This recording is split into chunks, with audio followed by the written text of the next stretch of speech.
Chapter 601. Thanks to Big Brother, we could reach the Transcendence Tribulation stage.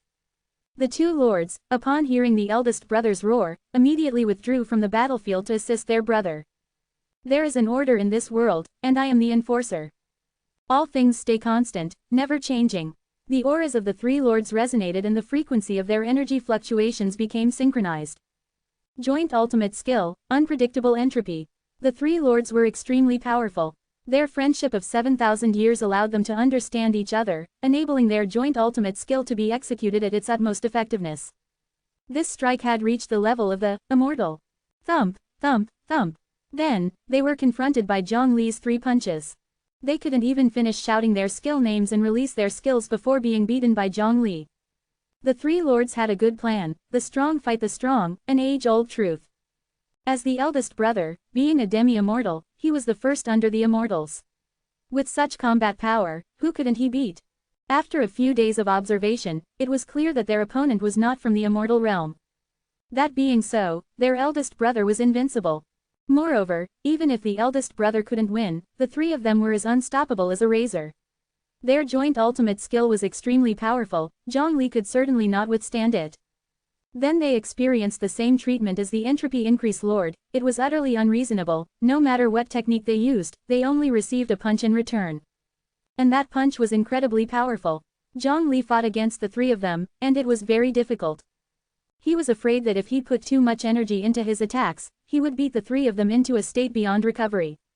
The entropy increase lord, as a hero, naturally couldn't give in easily.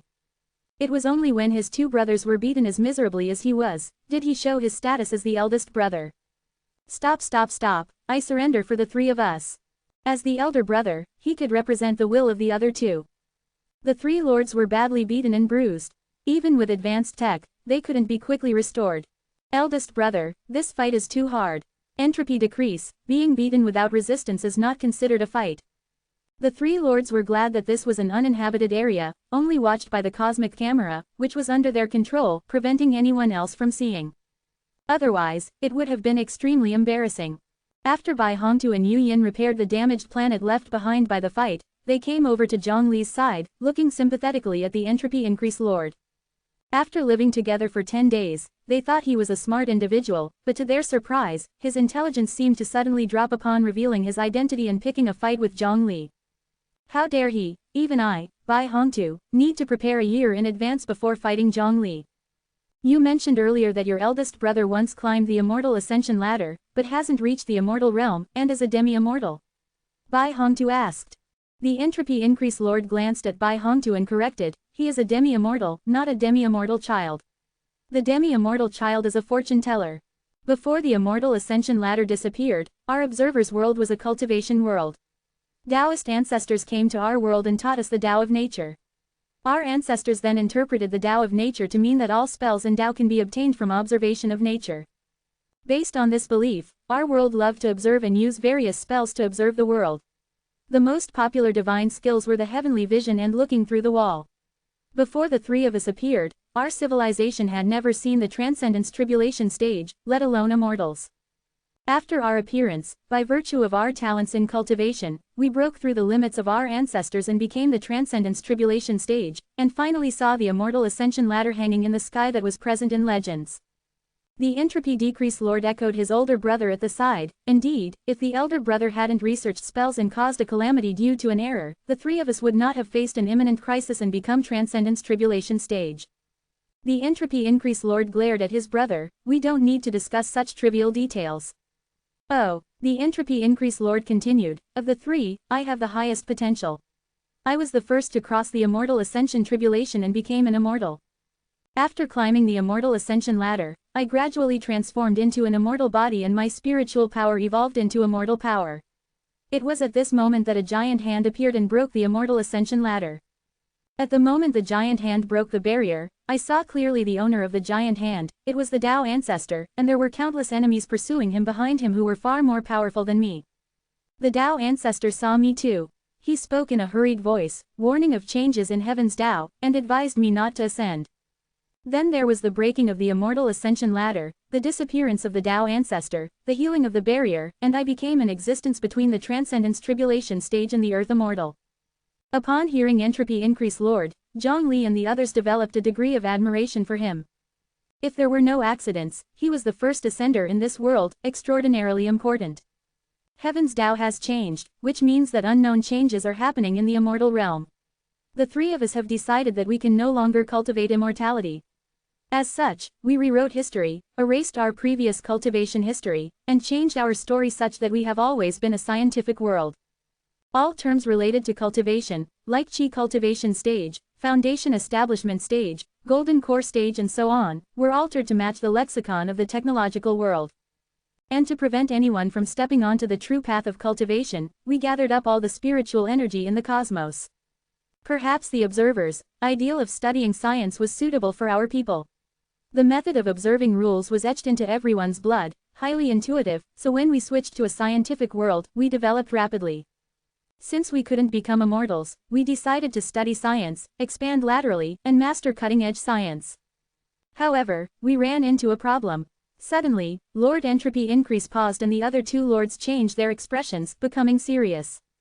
The three lords all looked towards one location, and Entropy Increase Lord continued what he was saying. During the development of our world, we encountered a problem. There would be mysterious huge demons crossing realms. I suspect that the demons come from the immortal realm, but I couldn't find any evidence. The location the three lords were looking at started to show a rupture in the world barrier. A ferocious demon, with its fangs and claws, was clawing at the barrier, trying hard to stretch into the observer's world.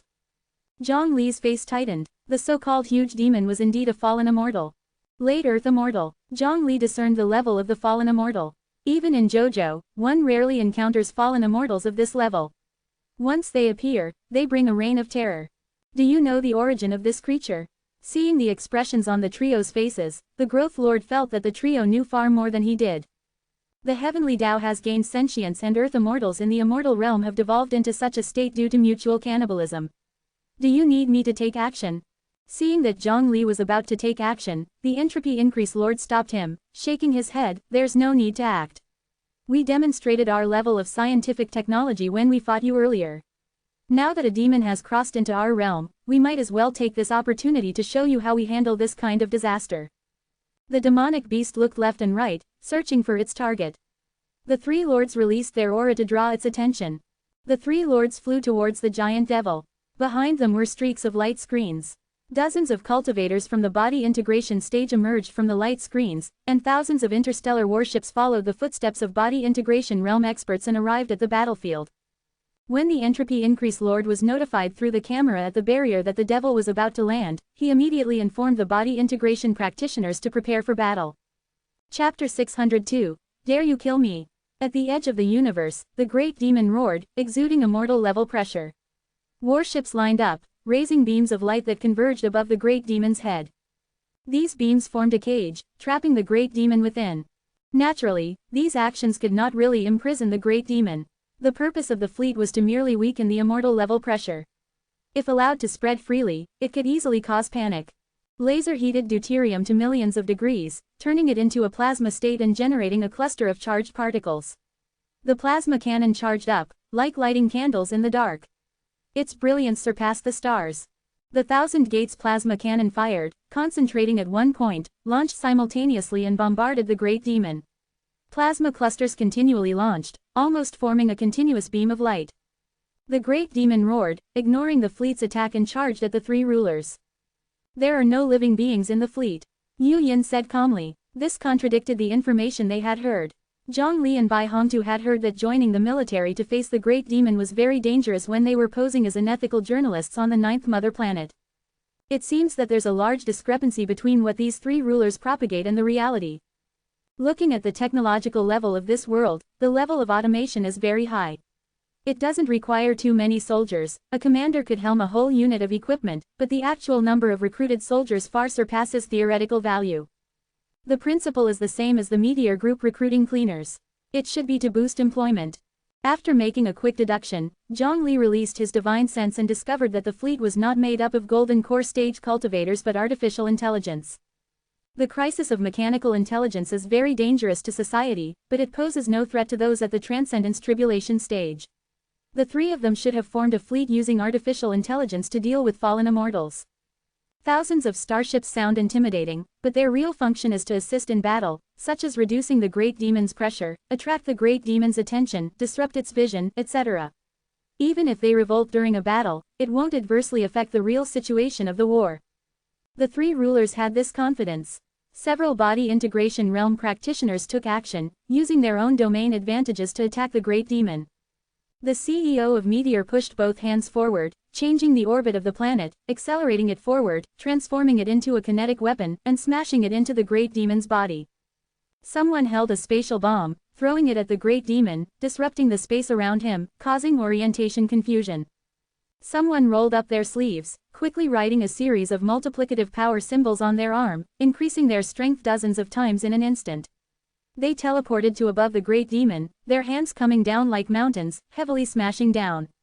Trading the function of both arms to deliver this punch. Someone exhaled cold air, the cold air landed on the great demon, quickly freezing it, lowering the temperature, approaching absolute zero, even molecules were almost stationary.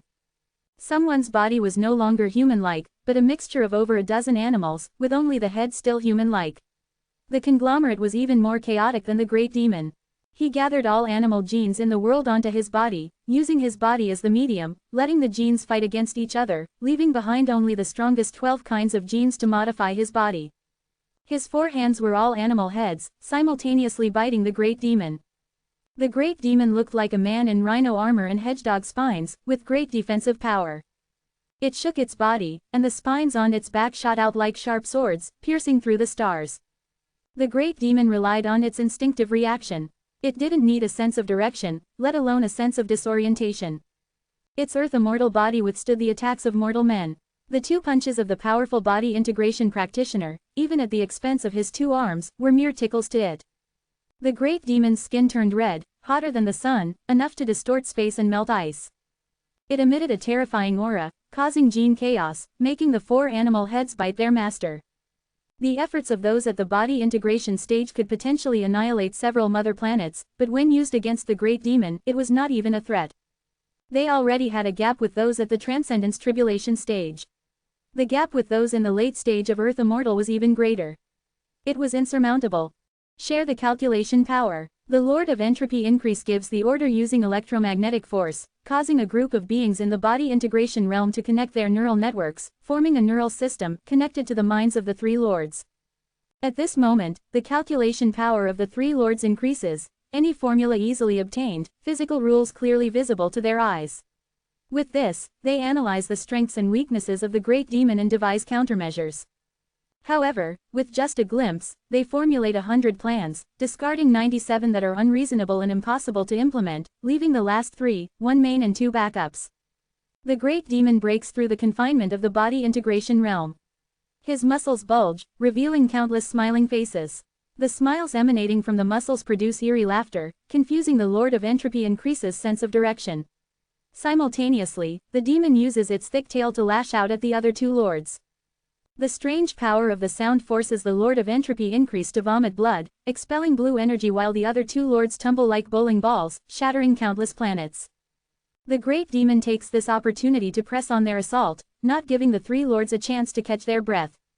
The Lords of Entropy Decrease and Entropy Equilibrium join forces to hold off the demon, giving the Lord of Entropy Increase the opportunity to counterattack. The momentum of the Lord of Entropy Increase soars. Using his terrifying calculation power, he makes minor adjustments to his own physical constants, infinitely approaching immortal. He quickly throws out 9 punches, striking at one of the demon's weaknesses. The demon roars in anger, biting off the Lord of Entropy Increase's arm and swallowing it. The arm churns within the demon's belly. The 3 lords coordinate from within and without, attacking together. Their power usage reaches maximum efficiency, with no leakage. Entropy is unpredictable, it increases or decreases as I will. Entropy changes, increases or decreases at the whim of the 3 lords. The demon's body is warped, with parts proliferating and parts withering, instantly twisting into a knot. The demon is immediately hindered, and its weaknesses increase from 1 to 3. The 3 lords each make their move, aiming at the 3 weaknesses and applying all their skills. The demon is beaten to a pulp, delighting those in the body integration realm. Zhongli frowns. That's not right, an Earth Immortal in the late phase shouldn't be this weak. An Earth immortal in the late phase is a significant change that, occurring in JoJo, could likely lead to the fall of the human emperor and the emergence of long-lived immortals. With many more tribulation crossers in JoJo compared to the Observer's world, how could an Earth immortal in the late phase be at a disadvantage from this level of attack? Just as Zhongli finishes speaking, the demon makes a move. Without hesitation, it plunges its hand into its belly, fishing out the arm of the Lord of Entropy Increase, tearing it to shreds. The Lord of Entropy Increase transforms into an energy form, his shredded arm regenerating from the energy seeping through the demon's fingers. The corrosive fluid inside the demon's body causes the Lord of Entropy Increase's arm to become pitted. No matter what form of life it changes into, it's useless. It can only use time to heal. The demon emits a holy light, creating a world within its body, no longer affected by entropy, restoring its body to its original state. It tears open its belly, numerous organs growing 8 legs, crawling out of the belly and lunging at the 3 lords. Not only that, from the places where it has been beaten to pulp, demonic blood flows out, surrounding the 3 lords and causing a massive explosion. The explosion ripples, sweeping across fleets, instantly turning them into scrap iron, immobilizing them. The demon grows 1,000 arms, resembling a lotus-seated demon, terrifying to the extreme, causing people to shudder from a single glance. It bares its teeth and claws, attacking the 3 lords. The 3 lords suffer continuous defeats, unable to maintain their human shape. The Lord of Entropy Increase is bleeding from the mouth. He beats his chest and shouts, "If you have the guts, kill me. Once I die, these 1,221 mother stars will become 1,221 star weapons, killing everyone on these planets.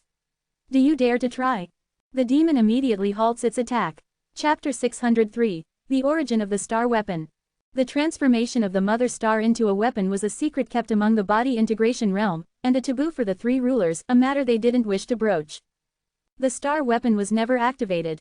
No one knew the power of the star weapon, but everyone knew that once it was triggered, none of the beings living on the planet would survive. Some in the body integration realm secretly calculated that the energy contained in the star weapon was horrifically powerful, even a divinity transformation stage being would die if they stayed on the weapon's surface. As the entropy increases, the ruler shouted, activating the star weapon. Sensing this change, the heavenly demon hastily stopped. The ruler of entropy then took a moment to breathe and regain strength. During that time, he never took his eyes off the heavenly demon. When Zhongli first arrived at the first mother star, he noticed that it too had been transformed into a star weapon. Even at that time, he had a rough idea of the star weapon's function. Threaten the heavenly demon, a ruler directly killing people, exterminating humanity, is there anything more despairing? This could provoke the last thoughts of all beings, resulting in the formation of a heavenly Tao embryonic form. Ignoring Zhongli, the embryonic form of the heavenly Tao is the thing the fallen immortals fear the most, as it could end their lives. The heavenly demon was ready to leave when Zhongli suddenly appeared, blocking its path. The heavenly demon, not recognizing Zhongli, became frantic, displaying its 1,000-hand form, with the faces on its muscular surface reciting scriptures, terribly strange. The scriptures contained an inexplicable power, capable of disrupting minds and driving people to insanity. The heavenly demon was muscular and robust, among the stoutest in the late Earth immortal stage. It can be said that it simultaneously possessed physical and mental attack methods, making it extremely difficult to deal with. Zhongli clenched his fist and struck down. The scripture ceased abruptly and the heavenly demon went into shock, overlapping its multitude of hands. Nevertheless, they were as feeble as a sheet of paper against Zhongli's blow. With a single punch, the heavenly demon was shattered into pieces, self-incinerating into ashes, disappearing without a trace. The power of merit descended. The 3 rulers were flabbergasted. They only realized then that Zhongli had been holding back when he single-handedly fought against the 3 of them. Killing the heavenly demon with a single punch, is this man in line with the laws of physics at all? The body integration realm assembly never expected that the major issue that had been plaguing their whole civilization for 6,000 years would be resolved by a sudden stranger. The president of the Meteor Corporation thought for a moment and slipped to the last row of the body integration realm. Previously, the president found it difficult to speak out. He didn't tell the truth about the star weapon, but now seeing Zhongli's immense power, he feared retribution. But Zhongli had no intention of settling scores with the president of the Meteor Corporation. He approached an integration realm soldier, whose arms were damaged from the battle, and gave him a recovery pill to heal his body. His arms had shattered from the source, making it hard to recover with existing technology. Zhongli then approached the three rulers and said with a smile, "You all fought well." The ruler of entropy scratched his head in embarrassment, unsure of how to respond.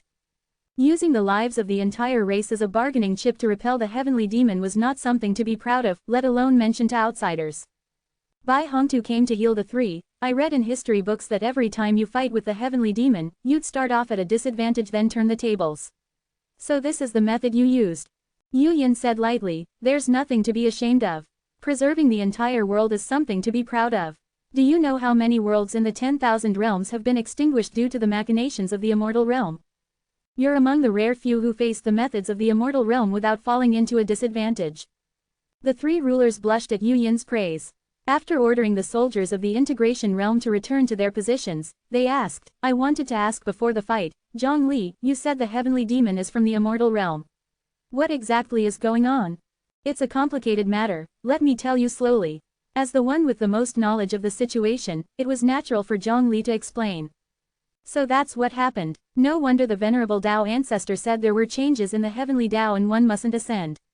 It certainly is eye-opening for us rulers, especially for me," the ruler of entropy said, having mentally leveled up. When he heard of the Tao ancestor's downfall, he was deeply saddened. But when he heard that the Tao ancestor had reincarnated into the 9 states, his mood brightened. "By the way, how did you guys come up with the idea to use the entire human race's lives to prevent the fallen immortals?" Zhongli was doubtful, as the creation of the celestial Tao embryonic form through collective will wasn't something one could observe. "It wasn't our idea. Someone told me," the ruler of entropy said with a bitter smile. Who was it? Zhongli reflected on when he first met the ruler of entropy.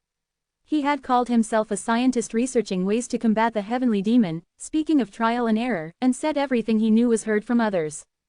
The ruler of entropy recollected, "That was almost 6,000 years ago when the Ascension stairs just got severed, we were at a loss.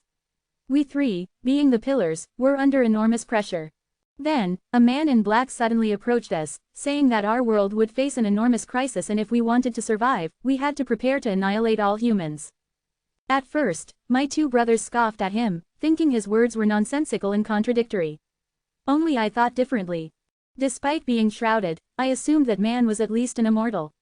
The Tao ancestor had mentioned that the heavenly Tao had changed, and one shouldn't ascend, indicating a major change in the immortal realm. It became a forbidden zone. The appearance of an immortal at this time saying there's an impending disaster and a way to survive, it's difficult not to ponder. However, we still didn't believe him. 100 years later, a terrifying, immortal-level monster appeared. We named it the Heavenly Demon. The Heavenly Demon tried to kill us 3. We managed to kill it after a difficult fight. We realized that the immortal's words were true and immediately started transforming the planet, linking our lives to the star weapon. 400 years went by, and the Heavenly Demon attacked again. When facing defeat, we risked everything by threatening the Heavenly Demon with the lives of all humans. To our surprise, it worked. The Heavenly Demon was repelled. Although the method worked, we weren't at ease using it without understanding its principles, especially given that it entailed the entire human race sitting over a bomb, making it extremely precarious. We then decided to try to kill the Heavenly Demon. Since then, every time the Heavenly Demon attacked, we would call on the body integration realm practitioners to ambush it, but we never succeeded and only managed to scare the Heavenly Demon away. Oddly enough, every time a Heavenly Demon was scared off, the ones that came after were ridiculously powerful, much like today, where victory seemed impossible. We were able to kill the Heavenly Demon for the first time today thanks to you. Regarding the person who told you the method, do you have any clues about their identity?" To Zhongli's surprise, the ruler of entropy nodded in affirmation. The man in the black robe may have thought he was completely concealed, but did he not expect to leave traces while walking around as observers? I can confirm that the man's true form is an immortal beast, a white marsh. Chapter 604. Strange Phenomenon. Extra chapter for the Silver Alliance's Wolf Guarding the Lamb, thanks to Khan Mida's monthly pass. Are you sure it's the White Marsh Emperor? Zhongli didn't expect such an answer. There's no mistake, even though the White Marsh Emperor has now become extinct in our world, there was a detailed context about the White Marsh Emperor in the Celestial Beast Observation Handbook before this. The features of the Hooded One are enough to make me affirm that his true self is the White Marsh Emperor. Bai Hongtu pondered. If he can maintain a human form, that indicates the other party ascended to Heavenly Immortal, and a Heavenly Immortal White Marsh Emperor. No, he's a Golden Immortal now. Could it be the messenger Du Yi? Zhongli took out the remote communication talisman, seeking advice from Elder Changkun. Elder, are there many White Marsh Emperors in the immortal realm? Elder Changkun did not question Zhongli as to why he was asking this question but instead thought for a moment and then stated, not many, and they are all Earth Immortals.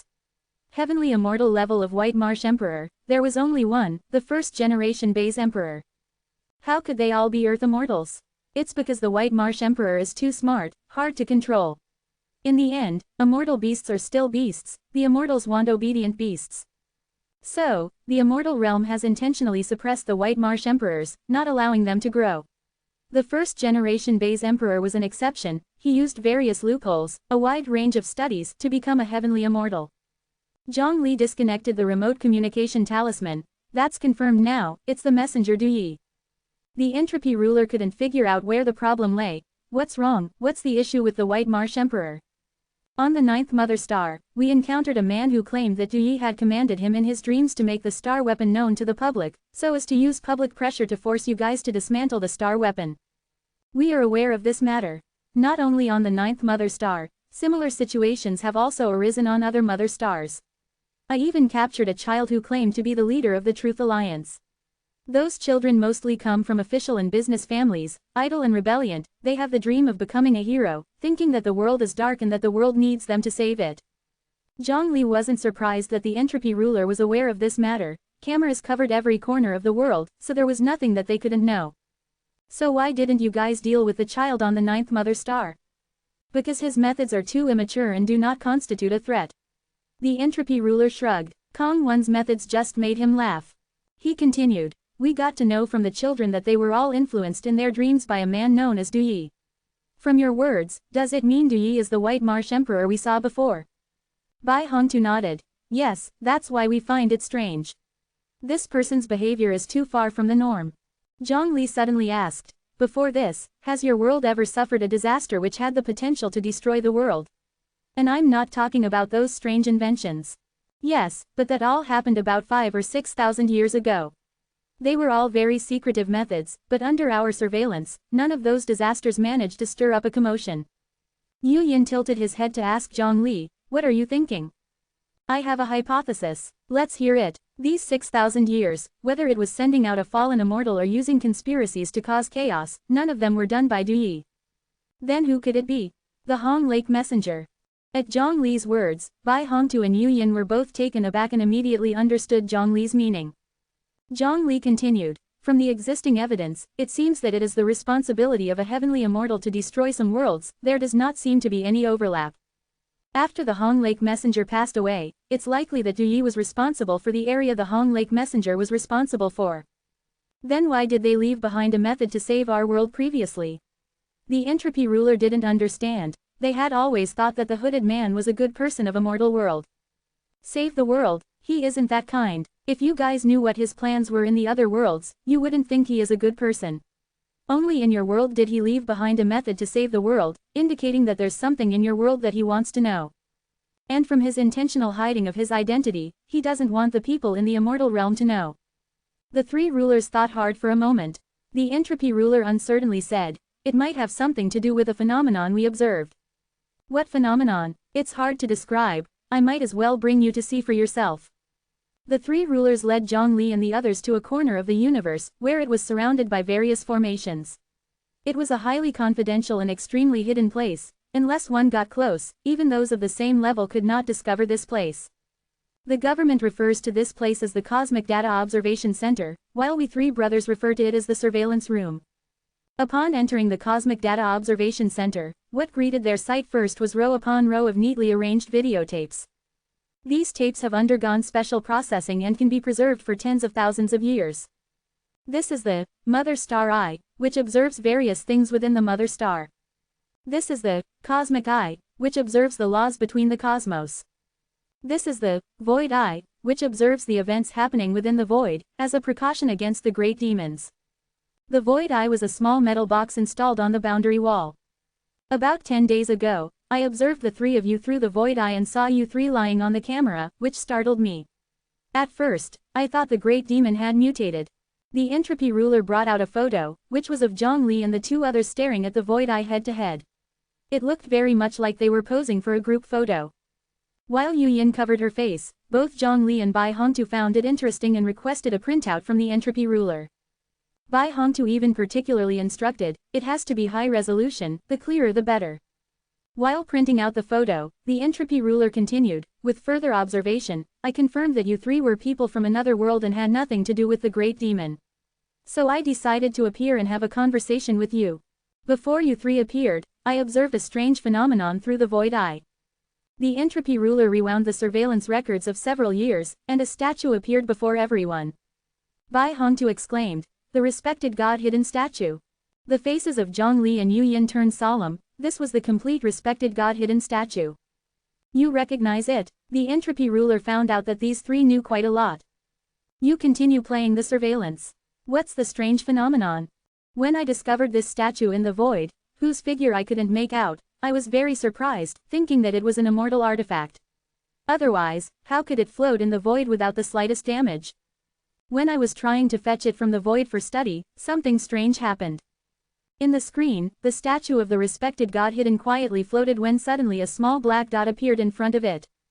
The single black dot turned into 2, and 2 into 4, and 4 into 8, continually multiplying. By the time the statue of the respected God hidden came into contact with the black dots, they had already turned into a small wave of black tide. Then an even more surprising thing happened. The black tide continued to expand and directly swallowed half of the statue of the respected God hidden. Then, the black tide vanished, as if it had never been present, and only half of the statue of the respected God hidden remained. The upper half disappeared with the black tide without a trace, the remaining lower half continued to float in the void. This phenomenon, temporarily named the black tide, this was the 36th time we observed this phenomenon. Chapter 605, Black Tide. The likeness of respected God hidden, which required the power of a heavenly immortal to destroy, was devoured by this mysterious black tide, showing no trace of the usually unyielding nature of the figure. I suppose it was this remaining half of the statue, which drifted back to Jojo, and was picked up by Sword Monarch, that eventually ended up in my hands. Zhongli had many guesses as to why only half of the respected God-hidden figure remained, such as the resistance of an immortal against the immortal realm, or a means left by Tao ancestor, but he never imagined it would be devoured by the black tide. I remember now, I saw a small black dot on my way to the underworld. Through multi-angle observation, we can roughly simulate the situation at that time. You all can experience it. After the entropy increase ruler spoke, numerous particles emerged from beneath their feet, like fireflies in the dark night. Slowly, these light particles recreate the scene at that time. Zhongli and the other two feel as if they are on the scene. Our observer's civilization has a history of 11,000 years, the first 5,000 years were the world of cultivators, the latter 6,000 years were the world of science. Throughout this 11,000 years history, we observed the black tide phenomenon 36 times. This was the 35th black tide phenomenon, which appeared in the universe and was observed through the cosmic eye. With no warning, a small black dot appeared out of nowhere, and it just happened that a meteorite was passing by and collided with the small black dot. The small black dot didn't seem to react at all to the meteorite, it remained motionless, letting the meteorite pass through it. The meteorite passed through the small black dot, leaving a tiny hole where it made contact as if a slender and sharp thread had passed from one end of the meteorite to the other. The entropy increase ruler explained on the side, this thing is independent of the outside world, does not move, and only expands from itself. The small black dot went from 1 to 2, then from 2 to 4, then disappeared without any warning. It's gone. Bai Hongtu was taken aback. It was so impressive when it devoured the respected God hidden, but why did it disappear so quickly this time? Instead of answering this question, the entropy increase ruler said, this is the 34th black tide phenomenon, and the greatest disaster recorded by our observer's civilization. The light particles reassemble, taking them back to the space 600 years ago. An unknown gigantic world passed by the observer's world, with the two worlds only 5 astronomical units apart. This was the largest world that Zhongli had ever seen, without boundaries or end. Compared to it, the observer's world was insignificant. The unknown world was wrapped in an aura of sacred destruction and full of mysterious power. It existed independently, transcending the world, and its cause and effect were impossible to measure. It was also like a world bully in the void, causing any world that encountered it to automatically avoid it. Immortal realm, all three of them spoke in unison, revealing the origin of the unknown world. Although it was different from the immortal realm recorded in ancient books, Given its size and aura, Zhongli was certain that this was the immortal realm. A mortal sage once said that the immortal realm is sacred, enveloped in immortal qi, and is the supreme among the 10,000 realms. Its boundary wall is engraved with a repellent formation, and any being or world that approaches without permission will be repelled. That's how it was with the observer's world. The repelling formation of the immortal realm was activated by immortal power and automatically started, causing the observer's world to avoid it. At this moment, the small black dot appeared again, proliferating and expanding into a black tide. This process was very lengthy, during which the three rulers came to the void with various instruments to observe the black tide. The black tide formed, unstoppable. It was right between the immortal realm and the observer's world, so both worlds were affected by it. The black tide continued to expand, with the immortal realm being the first to feel its reach. The repellent formation powered by immortal power had no effect on the black tide. The black tide touched the immortal realm and devoured a small piece of its boundary wall. It was then that the immortal realm's ability to eliminate cause and effect was temporarily disabled and was divined by the turtle shell. The immortal realm seemed to be startled, halting its movement and moving in the opposite direction to the black tide to escape its reach. As a phenomenon, the black tide naturally didn't care about the immortal realm's actions. It continued to expand in the void and then touched the observer's world. The three rulers at that time were terrified. They didn't have the means to make the world change its course. They tried desperately to halt the expansion of the black tide, but no matter how hard they tried, they couldn't shake it. The unified theory of their four proud basic forces, the ability to change their own parameters, and the ability to control entropy increase and decrease, were all consumed by the black tide and didn't cause a splash. The black tide spread through the observer's world, devouring the boundary wall, the stars, the mother planet. 100 mother planets were devoured, killing trillions of people. The black tide disappeared out of nowhere once again, along with the trillion population it had devoured. Some in the body integration realm saw this scene, became desperate, and lost their minds. The disaster was far from over. A large hole was missing from the boundary wall, and the void wind poured in, bringing a second round of disaster to the observer's world. Only those at the transcendence tribulation stage could barely withstand the wind as it swept across the stars, turning the stars into dust on the spot. When the three rulers tried to stop the wind, they were blown away, spitting blood. Fortunately, every world has a regulatory mechanism. The mechanism kicked in, and the boundary wall gradually repaired itself, filling the gap. This disaster only brought despair, so we three rulers decided to seal off this history and keep it from future generations. It was precisely then that we named this phenomenon the black tide. When the entropy increase ruler mentioned this disaster, he felt deeply culpable. If they had not been obsessed with research back then but instead had been busy evacuating the population of their mother stars, the situation might have been different. Big brother, don't blame yourself. Our world has observed the black tide more than 30 times, and none of them have ever been on this scale. The entropy decrease and entropy equilibrium rulers comforted him. The entropy increase ruler tried to stop thinking about the disaster and continued to show the records of observing the black tide. The 30th time, the small black dot appeared on the roof of an apartment, expanded to the size of an insect, and then disappeared. The 26th time, the small black dot appeared on a wall, expanded to the size of a fist, left a hole in the wall, and then disappeared. The 16th time, the small black dot appeared on a crew member's head on a spaceship. The crew member shook his head, his hair brushed against the small black dot, a few strands of hair fell off, and then it disappeared. The 10th time, at this time when the Ascension ladder had not yet disappeared, the small black dot appeared on a horsetail whisk, expanded to half a meter long, swallowed the whisk, and then disappeared. The owner of the whisk tried everything but couldn't find his lost whisk and cursed the damn thief. The 3rd time, the small black dot appeared during a fight between two cultivators. No attack could harm it. The two cultivators didn't pay any attention, assuming it was the other party's skill, and the small black dot soon disappeared. The 1st time, the small black dot appeared in space, existed for merely 3 breaths of time, and then disappeared. Chapter 606, Guess. After observing the occurrence of the black tide 36 times, the three couldn't help but marvel. They feared that only a civilization like the observer's world, with a camera installed in every corner, could observe the black tide phenomenon. The occurrences of the small black spot were irregular, sometimes spanning 100 to 400 years, the time frame was extremely broad. The location of the black spot's appearance was also uncertain. It could occur on planets, in the universe, in the void, seemingly at random. The behavior of its expansion was also different each time. The largest expansion was the 34th time, devouring a corner of the world and 100 mother stars.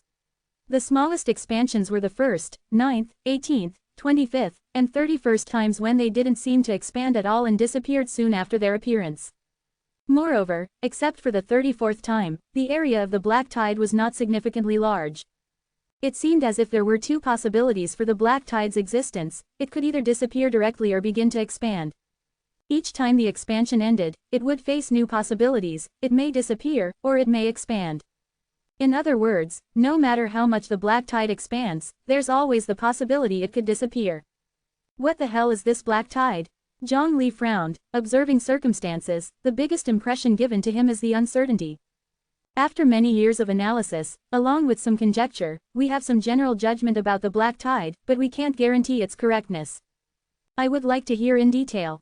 We categorize the black tide as a natural phenomenon, believing that it exists in the same vein as windy weather, rain, thunder and so forth. It's not man-made, it naturally exists. Even if one does not deliberately seek it out, these natural occurrences still exist. However, wind and rain are predictable, whereas the black tide is uncontrollable. The biggest characteristic of the black tide is uncertainty and devouring. We believe you've also felt this. Zhang Li nodded. I suspect that the black tide is not unique to your world, but is a phenomenon occurring throughout the 10,000 realms. However, its appearance is beyond reasoning, and its disappearance is just too quick, making it difficult to attract attention. When the little black spot does not appear here, it might be appearing elsewhere. The 10,000 realms were enormous. Everyone would only care about what was right in front of their eyes. No one would waste an entire day with their divine sense open, and to keep it open for hundreds of years continuously. Zhang Li would not do such a thing. This led to the situation where only the observer's civilization could observe the black tide, and keep detailed records of it. Could it be that the disaster destroying the world that Honggu Messenger talked about, is this? Zhang Li muttered to himself, feeling that it's highly probable. The immortal realm's actions towards the black tide, Yi Messenger's unusual behavior, all indications showed that the immortal realm's attitude towards the black tide was extraordinary. A disaster destroying the world. Upon hearing Zhang Li's words, the Entropy Lord's eyes widened. What's wrong? Before, I never considered this possibility, but now after hearing Mr. Yang's words, I have a guess.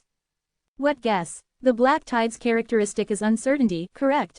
It's uncertain whether it will disappear or expand. Yes. Then can uncertainty be interpreted as existing possibility? There's a possibility of disappearing, and also a possibility of expanding. Yes, wait, are you saying it's the converging ground of possibilities? The Entropy Lord's body started shaking. He seemed to be frightened by his own guess. As long as the possibility of the black tide's expansion exists, the converging ground of possibilities will turn the possibility into an inevitability. Does the possibility of the black tide expanding exist? The answer was yes. The black tide had been unknown till now because the possibility of it expanding was tiny. Before it could bring about a significant impact, it would disappear. However, it's not impossible for the black tide to expand indefinitely. Like swallowing a corner of the observer's world, the even worse situation would be to swallow the entire 10,000 realms. If it exists, it has the potential to happen. In theory, there are countless parallel worlds, so are there any parallel worlds that have been swallowed up by the black tide? If it really did swallow a parallel world's 10,000 realms, would the black tide continue to expand? Where can the black tide go then? The only option left would be the river of time. After the river of time has been devoured, would it end then? No, above the river of time is the converging ground of possibilities. And the converging ground of possibilities is connected to every river of time in the parallel worlds. If the black tide reached the converging ground of possibilities and turned possibilities into inevitabilities, then the state of the black tide would become a continuous expansion. The black tide would travel from the converging ground of possibilities to other rivers of time, and then to other parallel worlds. The voice of the Entropy Lord was louder, his voice trembling with a hint of fear. The Entropy Lord had several body integration realm assistants, including the Meteor CEO's grandfather. The grandfather of the Meteor CEO knew about the black tide observation records, and his research topic was the converging ground of possibilities. Could it be that he guessed this possibility, which is why he went mad? The Entropy Lord felt some things were starting to make sense. The grandfather of the Meteor CEO had been frightened mad by himself. The Entropy Lord took a deep breath with a complicated expression on his face. The atmosphere was a bit heavy for a moment. Among the 6 people present, only Bai Hongtu wore a carefree smile, disrupting the heavy atmosphere. In the end, what we're talking about is mostly guesswork, and they're unfounded guesses at that. Why scare ourselves? Besides, if the sky falls down, there would be tall ones holding it up. Zhongli is the tallest, let him worry. Zhongli glared at Bai Hongtu. He knew that Bai Hongtu was trying to lighten the mood, but this Transcendence Tribulation stage individual, who repeatedly challenged the dignity of the mighty Mahayana realm, really thought he was easy to bully. Just wait and see. Zhongli turned towards the three lords. Thanks to the three of you for this rewarding exploration. Would the three of you be interested in visiting my Kyushu, walking around at your leisure? The three lords, upon hearing this, smiled broadly. For observers, there was nothing more exciting than going to a new world. Great, but our world is very far from Kyushu, how do we get there? Zhongli laughed, I have a way. Deep in the cold and dark void, the corpse of the human emperor pulled along 5 bronze coffins, full of horror and ominousness. The three lords' eyes twitched, feeling that this was probably a unique transportation method exclusive to Kyushu, and they needed to learn to respect the culture difference. After the 6 of them arrived in Kyushu, the three lords thanked Zhongli once again. Then they started their tour around Kyushu to observe. Zhongli returned to his divine body, and along with Yu Yin, went back to the Dao sect to consult the everlasting immortal elder. The ancient coffin of the everlasting one emitted the hoarse and weathered voice of a demon. Zhongli, Yu Yin, are you there? Why have you been silent? Have we arrived in Kyushu? Can I come out now? Wait, why is the coffin lid sealed? Zhongli, you son of a bitch, it must be your doing. The anguished roar of the demon from inside the coffin was terrifying. Chapter 607, How to Use the 6 Paths Seal. When Zhongli and Yu Yin finally found the immortal elder, he was an amusing sight, lounging in a rocking chair, neck arched back, engrossed in a book. Zhongli decided that the immortal elder had officially transitioned into his retirement life. Elder, we're back, where's Bai Hongtu? The immortal elder noted that one person was missing from their trio. He got lost and is trapped in an ancient tomb. Oh, is he in danger? The immortal elder seemed genuinely concerned about his disciple. He won't die. That's fine then. The immortal elder's concern for Bian Hongtu, it seemed, had its limits. Back when Bai Hongtu was a young follower, he displayed a talent surpassing that of normal mortals. The elder generation of Dao sect and the immortal elder had deliberated and decided there was no need to discipline him excessively and instead, allowed him to grow freely. Thus, their attitude towards Bai Hongtu was, as long as he's alive, it's fine. We've made another significant discovery, but we have some issues and want to know the immortal elder's opinion. Zhongli released his divine skills, replicating the 36 occurrences of the black tide phenomenon that they had discovered in the observation room. So, the respected god hidden was damaged like this, only the lower half remains. No doubt about it, the 34th occurrence led us to the immortal realm. I believe it's in the east, guarded by the true dragon race.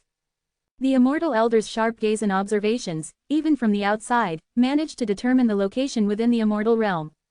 As for the black tide you mentioned, I don't know much, there isn't much record about it in the immortal realm either. I encountered something like this once in Kyushu about 18,000 years ago while strolling through the universe. A little black dot appeared out of nowhere and then abruptly disappeared. I remember roughly 10 similar incidents off the top of my head. For example, about 100,000 years ago, immortal King Kong Ming was traveling through the void and encountered a black sphere about the size of a fist. Before the immortal king could make sense of it, the black sphere disappeared, and the experience was recorded in his travel notes. Then 140,000 years ago, Arhat Budai lent his sack to a friend, but when it was returned, the sack had a hole. According to the friend, it was damaged by a small black dot. However, Arhat Budai didn't believe him and thought his friend was lying, that he had damaged it while practicing spells. This disagreement resulted in their fallout. Most immortals believed the friend to be a liar. Then 170,000 years ago, and 210,000 years ago. The immortal elder effortlessly rattled off these ancient tales as if recounting cherished historical records. These scattered tales are only found in notes of immortal beings. I doubt anyone would connect them as a single phenomenon. If you had not mentioned, I wouldn't have noticed their association. Even if someone connected them, they wouldn't be able to discern any pattern. Have you noticed that the records about the black tide are very limited, even the details regarding its appearance are excluded? It's quite absurd how the history of the immortal realm stretches back to unknown times, yet their knowledge of the black tide phenomenon is learnt from a civilization that only appeared a mere 10,000 years ago. The observer's world, it's a truly remarkable civilization. As it stands, the black tide is something the immortal realm will need to confront. Back when there was a stairway to become an immortal, the immortal realm was connected by it and any movement could not escape the perception of the heavenly Tao. So, the heavenly Tao would certainly have the most clear understanding of the black tide's pattern. Even if others don't know, the heavenly Tao definitely knows. I can't help with much beyond this. Seemingly realizing something, the immortal said, "Wait, aren't you able to visit the underworld? Maybe the Earth Queen knows something, after all, she is a primordial immortal."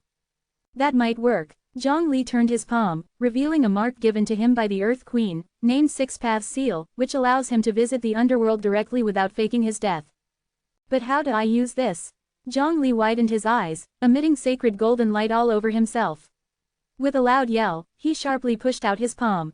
Six Paths Seal, but nothing happened. The immortal elder and Yu Yin blinked their eyes. They felt Zhongli seemed to have inherited some troubling condition from Bai Hongtu. The underworld. The rarely working Earth Queen was encouraging the Yama Kings, motivating them not to let their superiors down. Suddenly, the Six Paths Seal on her brow flickered, and it was followed by a massive surge of mysterious power that flung her backwards. King Qingguang was the first to react. The queen is under attack and might meet an accident. Yama, you should be the next lord of the underworld. Remember, it was I who recommended you to be the lord of the underworld, so you must approve my leaves in the future. Yama looked at King Qingguang and whispered, "Qingguang, why don't you look behind you?" King Qingguang turned around to see a pleasantly smiling Earth Queen and demurely standing Zhongli. After giving King Qingguang a good scolding, the Earth Queen sighed towards Zhongli. "The Six Paths Seal is my unique spell and I can feel the power you've bestowed upon it. I should take the blame for not teaching you how to use the Six Paths Seal. But, oh, it really hurt." Touching her forehead, the Earth Queen sighed, still reeling from the impact. When she was hit with the energy from the Six Paths Seal, she quickly realized that Zhongli was attempting to use the Six Paths Seal to visit the underworld. Fearing another hit, she immediately brought Zhongli over. "What brings you here?" Zhongli recounted his experiences and observations from the Observer's civilization.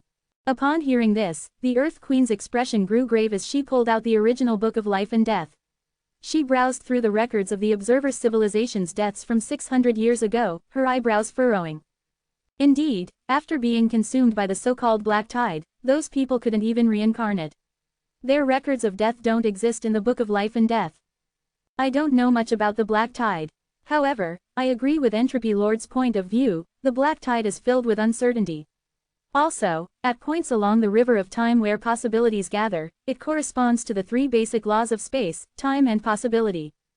Now that I think about it, I had asked Heavenly Tao many times why the world was destroyed after the Tao ancestor died, but he always avoided the question. Only once he sighed and said he might have been too self-righteous, and even though he couldn't think of a solution, he didn't want the Heavenly Tao to end the world. The Tao ancestor must have known about the black tide, but for unknown reasons, he didn't share it with me. Did he think I was going to side with the Heavenly Tao? The Earth Queen was puzzled, not understanding why.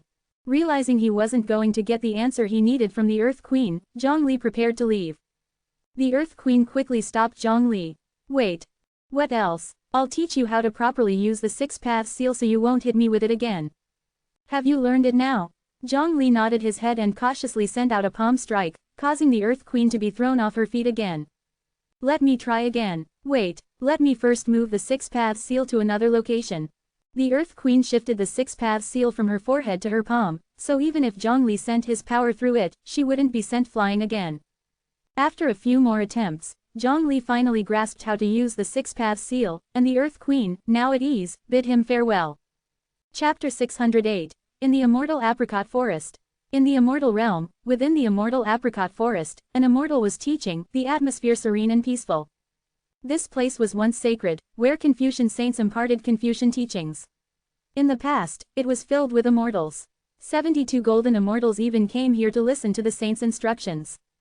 The Confucian saints are no longer here, but if one calms their mind, they could still hear teachings from countless ages ago, an extraordinary occurrence.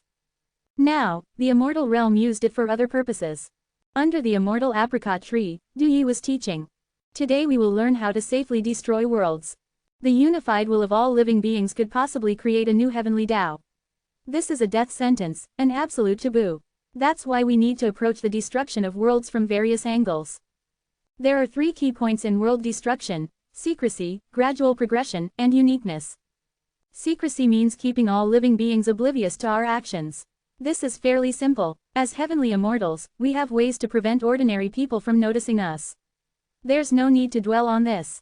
Let's focus on gradual progression and uniqueness instead. Gradual progression suggests stability. Destroying a world is a slow process requiring patience. If we rush, we might end up like the White Knight Immortal, creating a prototype of the heavenly Tao that requires intervention from golden immortals. Mention of the White Knight Immortal sent shivers down the spines of all the immortals. The White Knight Immortal, who was executed at the South Heaven Gate, served as a negative example to all. I think that the destruction process should ideally take between 1,000 to 10,000 years. If it's too quick, a prototype of the heavenly Tao would easily form. If it's too slow, unforeseen events might occur. Now, let's talk about uniqueness. Each world has its own independent culture. For example, there's a vast difference between cultivation and technological civilizations. That being said, cultivation civilizations are easier to handle. In such worlds where power is concentrated in a single entity, it's easy for upper-level cultivators to oppress those beneath them in their quest for power. Only the upper-level cultivators benefit from this. A single success at the cost of thousands of lives, this saying aptly describes cultivation civilizations. A cultivator's rise to power is soaked in the blood of countless others. As they strive for more power, they will kill even more people. What we need to do is merely give some hints to these upper-level cultivators. They'll destroy their world to gain power, and by the time the population is reduced to a point where a heavenly Tao prototype can't form, we can take direct action to destroy the world. Technological civilizations, however, are a little trickier. Upon hearing this, the gathered immortals sat upright and listened earnestly. Indeed, technological civilizations were exceptionally challenging to destroy. It required numerous attempts to discover their weaknesses. Du Yi had not destroyed many worlds. But his qualification to teach in the immortal apricot forest was due to his responsibility over mostly technological worlds. Among all the heavenly immortals, he was in charge of the most numerous and diverse technological worlds, and his results were the best. Technological civilizations also follow the law of the survival of the fittest, but it's less noticeable because individuals are weaker. However, technological civilizations have another problem. Their offensive and defensive capabilities are seriously imbalanced.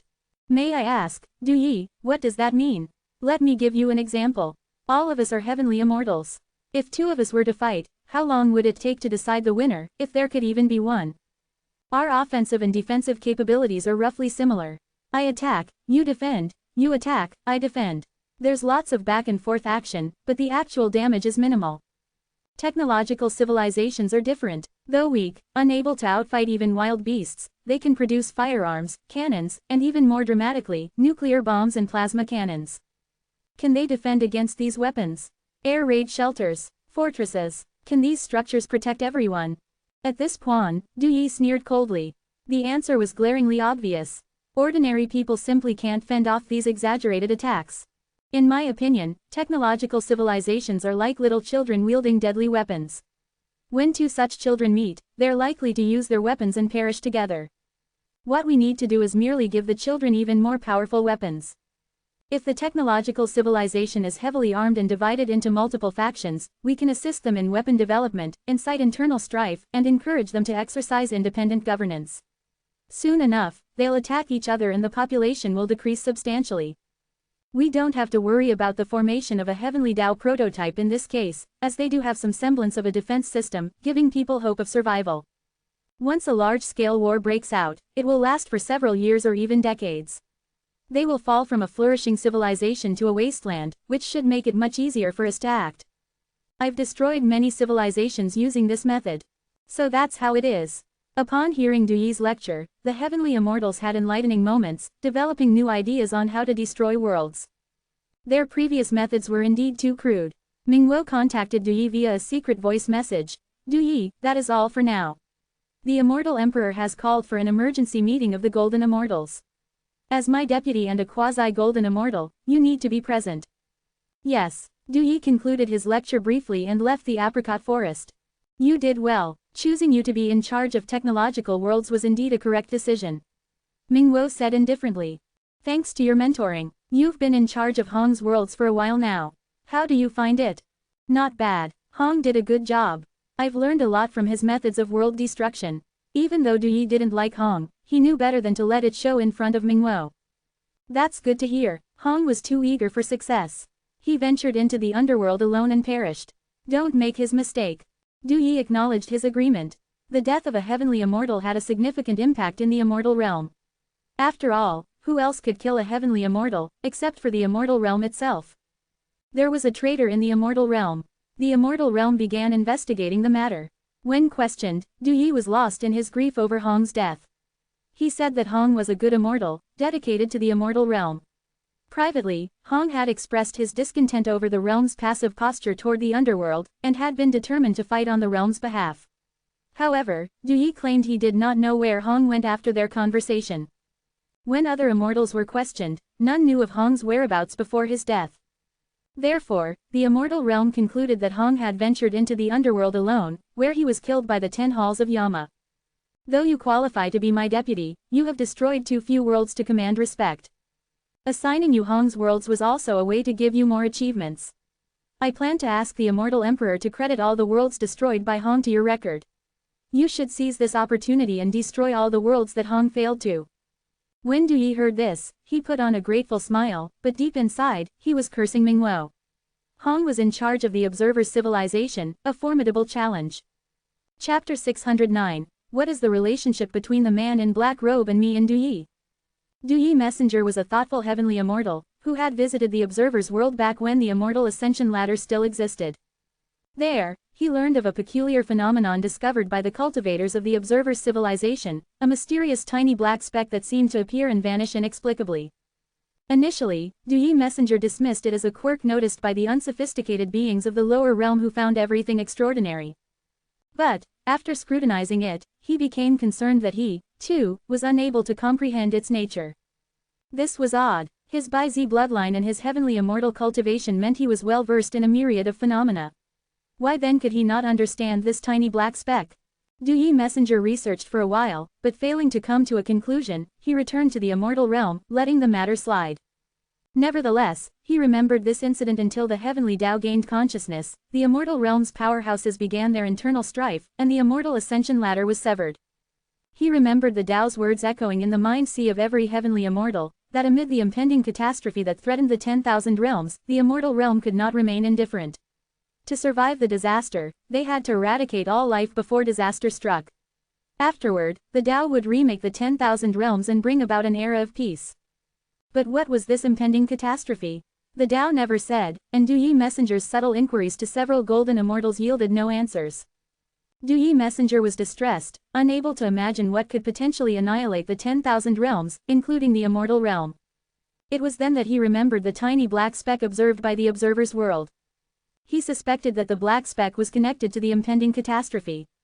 Unfortunately, the observer's world had not observed the black speck many times, not enough to deduce a pattern. Time. The observer's world needed time. Du Yi Messenger decided to protect the observer's world, seeing as it was under the jurisdiction of the Honggu Messenger. He appeared as a hooded man and told the 3 sovereigns how to save the world. The Honggu Messenger, completely unaware of this, found the 3 sovereigns troublesome. They had bound their life and the life of the whole human race together, making them a tough problem. Honggu Messenger had tried multiple times to obliterate the observer's civilization using various tactics, but under the ever-watchful eyes of omnipresent cameras, there was no room for any conspiracy to unfold. Eventually, the Honggu Messenger simply gave up on destroying the observer's world and sent a monster at the late stage of Earth Immortal to pummel the 3 sovereigns. At least that would vent his frustrations. The observer civilization did not disappoint Du Yi Messenger. They truly discerned several patterns related to the tiny black speck, especially those concerning the convergence of possibilities, which aligned with the rule of possibilities and were thus convincing. The black speck even turned into a black tide, brushing past the fringe of the immortal realm unnoticed. Du Yi Messenger only discovered it when he secretly observed the footage. With the means at Du Yi Messenger's disposal, it was a piece of cake to secretly watch the video without the 3 sovereigns knowing. Later, the black speck devoured half of the respected God-hidden statue. What was the respected God hidden? It was an embodiment of the Tao. The meaning implied by the statue being half devoured was horrifying. Du Yi Messenger concluded that the black tide was the catastrophe the Tao had mentioned. Everything was perfect. The observer civilization no longer held any value and could be discarded. As for how to destroy the world, that was a problem for Hongu Messenger to deal with. What did the hooded man have to do with me, Duyi Messenger? Then, Hongu Messenger abruptly died. All the worlds under Hongu Messenger's charge were transferred to Duyi Messenger's management. On hearing the decision from his superiors, Duyi Messenger felt a surge of desperation. He considered bringing the human emperor of Jojo to wage war against the immortal realm. If I am to die, none of you shall live either. After some calm deliberation, Duyi Messenger decided to survive as long as he could and abandoned this thought. He attempted to annihilate the observer's civilization, only to realize that it was as impregnable as a fortress with no weaknesses to exploit. Every plot was fruitless against the three sovereigns. If he attempted to kill the three of them, he risked the birth of an embryonic Tao. This led to a dead end. Duyi Messenger realized that the solution lay in the star weapon. He would try it first, and consider other options if it didn't work. As for the stupid idea of Hongu Messenger to send a monster, he would use that too. Throughout the journey, Duyi Messenger kept contemplating about the observer's civilization. When he returned to his senses, he realized he had reached the Golden K-Cloud Palace in pure sky. This place was shrouded in celestial energy and Tao charm, with primordial clouds curling up. If a mortal were here, a single inhale would elevate them to the Qi cultivation stage. This place was full of opportunities. Duyi Messenger quickly composed himself and accompanied Mingwo Immortal Monarch to pay respect to the Immortal Emperor. All the golden immortals of the immortal realm were gathered here. Among these golden immortals, Mingwo Immortal Monarch was considered among the strongest. He bypassed several golden immortals to take the front row and said, "Greetings to the Immortal Emperor." The Immortal Emperor wore a flat celestial crown, adorned in a golden silk robe, epitomizing nobility. His eyes were pitch black sans white iris, resembling the unfathomable abyss. The Immortal Emperor sat in the palace, not uttering a word, exuding an overwhelmingly burdensome presence. It was as though he carried an immense, unmeasurable celestial mountain on his back, unable to straighten up. 4 attendants stood behind the emperor, representing the clan leaders of the Azure Dragon, Vermilion Bird, White Tiger, and Black Tortoise clans. So, this is the realm of primordial immortal, Duyi Messenger murmured to himself. No matter how many times he visited the emperor, he always felt envious, hoping he could reach the threshold of primordial immortal in his lifetime. The chance to see the primordial immortal was rare, only appearing when the Tao gained consciousness. The Tao ancestor made a move, and the 5 primordial immortals displayed their divine skills. He was thoroughly impressed by their realm. Several golden immortals kneeled down and said, "Long live the immortal emperor, eternal and limitless." The immortal emperor's dark eyes swept over his officials and he slowly said, "Arise, my beloved officials." Thank you, immortal emperor. After 9,000 years of effort, the number of universes throughout the heavens has decreased to 1/5 of what it previously was. Moreover, even this 1/5 is on the brink of destruction. This is indeed a fortunate development. Today I have invited you all here for one purpose, to prepare to initiate the Grand Purge and hasten the remaining 1/5 of the realms towards the abyss of destruction. As these words were pronounced, the bodies of the golden immortals slightly trembled, astounded by the sudden decision, which was much faster than previously planned. According to the original plan, the Grand Purge was to happen in 3 to 5,000 years, not now. However, discussing government affairs in the presence of the immortal emperor was inappropriate. Moreover, there was not much to discuss. It was merely about sealing the loose ends. The means to destroy the worlds would become more overt and audacious. Even if the measures were drastic and the embryonic Tao was created, with so many golden immortals and primordial immortals like the respected god hidden present, what was there to be afraid of? The newborn embryonic Tao would find no escape from them. As long as no embryonic Tao that had been in existence for a long time and had begun metamorphosis appeared, everything was manageable. The immortal emperor, satisfied with the attitudes of his officials, continued, "The respected god hidden has pointed out that the time of calamity is unpredictable, preparations must be made in advance, and the process of world destruction must be accelerated. The ancestor will take charge of the underworld, and I of the 10,000 realms." Chapter 610, Guarding the Imperial Palace. It is time for us to fully explore the 10,000 realms. Inside the Imperial Palace, Zhongli gathered the 6 leaders to discuss important matters. The leader Lu was the first to respond. "As I said before, we should hold a ceremony to announce the coordinates of the 10,000 realms to all people in Jojo. After these days of preparation, almost everything is ready. How are the protective talismans and summoning talismans prepared?" Zhongli was most concerned about this. Because he didn't understand the rest. There are enough talismans which guarantees that every cultivator going to other worlds will have a protection talisman and a set of summoning talismans. That's good. You said before that we will discuss the matter of presiding over the Imperial Palace after you come back. Zhongli looked up at the sky, his face was filled with worry. He seemed to be thinking of an extremely important and difficult problem, but he couldn't get an answer. His various thoughts turned into a long sigh. Leader Lu, it is not that I do not want to preside over the Imperial Palace, it is just that the people of the 10,000 realms are living in dire straits. Every time I think about this, I am as uneasy as if I was sitting on pins and needles. This matter of presiding over the Imperial Palace is indeed a difficult task. Leader Lu sincerely said, if it's not comfortable for you to sit, you can also stand inside the Imperial Palace. Zhongli twitched a little, choosing his words carefully and said, what I mean is, you want to stand and preside over the Imperial Palace. Leader Lu immediately followed up. Zhongli really missed the times when Leader Lu was easy to fool. The old human emperor and Leader Lu were so easy to fool back then. How could they become so smart in just a few hundred years? Zhongli means that he will not preside over the Imperial Palace until a new human emperor is selected. Zhang Konggu, understanding Zhongli's intentions, interpreted his meaning. Leader Huang patted Zhang Konggu's shoulder. Konghu, it's not easy for you to understand others, don't waste it here. Alright, seeing the Hall Master unwilling to preside over the Imperial Palace, Leader Lu had no choice. What else could he do? Could he physically tie the Hall Master to the chair? There was no rope that strong.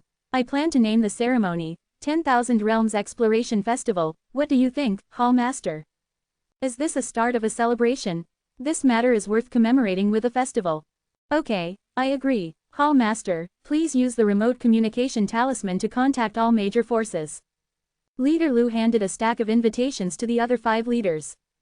These are the invitations, the 5 of you distribute them to all major forces according to the list. Zhang Konggu was confused. Isn't the Hall Master going to contact all the major forces, why do we still need to distribute invitations? It's enhancing the ceremonial sense. Zhang Konggu still felt it unnecessary, but he always listens to Leader Lu. He did whatever Leader Lu asked him to do. The 5 leaders turned into light and flew in 5 different directions. Zhongli took out the remote communication talisman and connected everyone to one channel. After I came back from the underworld, just as Zhongli said, a complaint came through. It's so miserable, I am really miserable, it's so dark here, someone please save me. The ghostly voice of Bai Hongtu echoed in the talisman space, making Gigi shudder. Zhongli called people in too suddenly, he didn't have a chance to use his double pupils to see the future. If he knew there was a ghost, he would have made Ji Kongkong substitute him in this meeting. Without hesitation, Zhongli stood up and using his peachwood sword, he lunged at the direction of Bai Hongtu. You demon, take this. Bai Hongtu screamed and was kicked out of the room by Zhongli using his authority. The evil spirit has been removed, now let's talk about the main topic. Quote. After returning from the underworld, I obtained the coordinates of the 10,000 realms from the Underworld Emperor, Hutu Wangdi. I plan to reveal these coordinates to Jojo, you can choose to go there based on interest and luck. Everyone was overjoyed. Were they finally able to develop in other worlds? To tell the truth, Jojo was too chaotic, even cultivators at the divinity transformation stage didn't have the qualification to attend the meetings at the Imperial Palace. If a cultivator at the divinity transformation stage were in the star world, he could live freely on a star. If he were in an ordinary cultivation world, establishing a 1,000-year-old sect wouldn't be too difficult. And for them cultivators at the body integration realm, they would directly become the strongest in other worlds. Cough, cough, please note, you're not allowed to travel or show off your strength in other worlds, our most important task is to decipher the plot of the heavenly demons. All forces going to other worlds need to write an analysis report when they return to Jojo. Everyone was still overjoyed. Compared to having a chance to go out and play, oh no, to save the world, writing a report was a piece of cake. After experimental exploration of several worlds like Era World, Forging Machinery World and 10,000 Words World, it has been proven that exploring the 10,000 realms is safe and feasible. Of course, not all cultivators can go to other worlds. After discussions with Yu Yin and Bai Hongtu, we think it's appropriate for at least a cultivator at the nascent soul stage to lead the team, what do you all think? Speaking of Bai Hongtu, Zhongli's expression became gloomy. How can a perfectly alive person just disappear without a trace? Isn't the standard of nascent soul stage a bit too high? Should we lower it to the golden core stage? Emperor Yang hesitated. In order to maintain stable political power, their royal court suppressed the cultivators among the common people, resulting in a small number of cultivators at the nascent soul stage, but the number of cultivators at the golden core stage was considerable. Not possible, those at the golden core stage can't even shake a mountain with all their strength, their combat power is not sufficient, and the possibility of encountering dangers is too high if they go to other worlds. Cultivators below the nascent soul stage lack either the experience or the cultivation level to cope with sudden changes. The nascent soul stage is the minimum requirement. I also suggest that those at the nascent soul stage take along a spiritual treasure that they have a strong mental connection with, it can enhance their combat power. As time passed, the cultivators in JoJo had worked well with their spiritual treasures. Now in battles between cultivators, besides comparing divine skills, attack methods, and combat skills, the degree of connection with the spiritual treasure was also a crucial consideration. That's a good idea. After much discussion, everyone agreed that if they want to go to a different world, they must have a senior cultivator at the nascent soul stage to lead the team. How are we supposed to go to other worlds? The Fantian Tower is responsible for teleporting you there. Zhang Li pointed to the Fantian Tower, which is an important means of transport. Don't worry, after I've improved, my teleportation ability has greatly increased, and I can transport multiple people to multiple worlds at the same time. Although the Fantian Tower wanted to pat its chest and say, no problem, it realized it didn't have hands. Buddha Wuji kindly patted the Fantian Tower. Speaking of the Fantian Tower, there is something we need to ask of the Buddhist sect. Please say. While I was traveling in other worlds, I acquired some technology to establish space channels, but the space channels created by this technology are not stable. The Buddhist sect excels in the ways of space, so I request the Buddhist sect to improve it, and make it possible for ordinary people to travel through space channels. Sure, Buddha Wuji put his hands together. In this case, please select representatives to attend the 10,000 Realms Exploration Festival in the Imperial Palace in 5 days. Zhang Li stood up and clapped his hands. Meeting adjourned. Chapter 611, Two Devils. Senior brother, everyone is preparing to go to the Imperial Palace to participate in the 10,000 Realms Exploration Festival, shouldn't we be heading there as well? The festival starts tomorrow.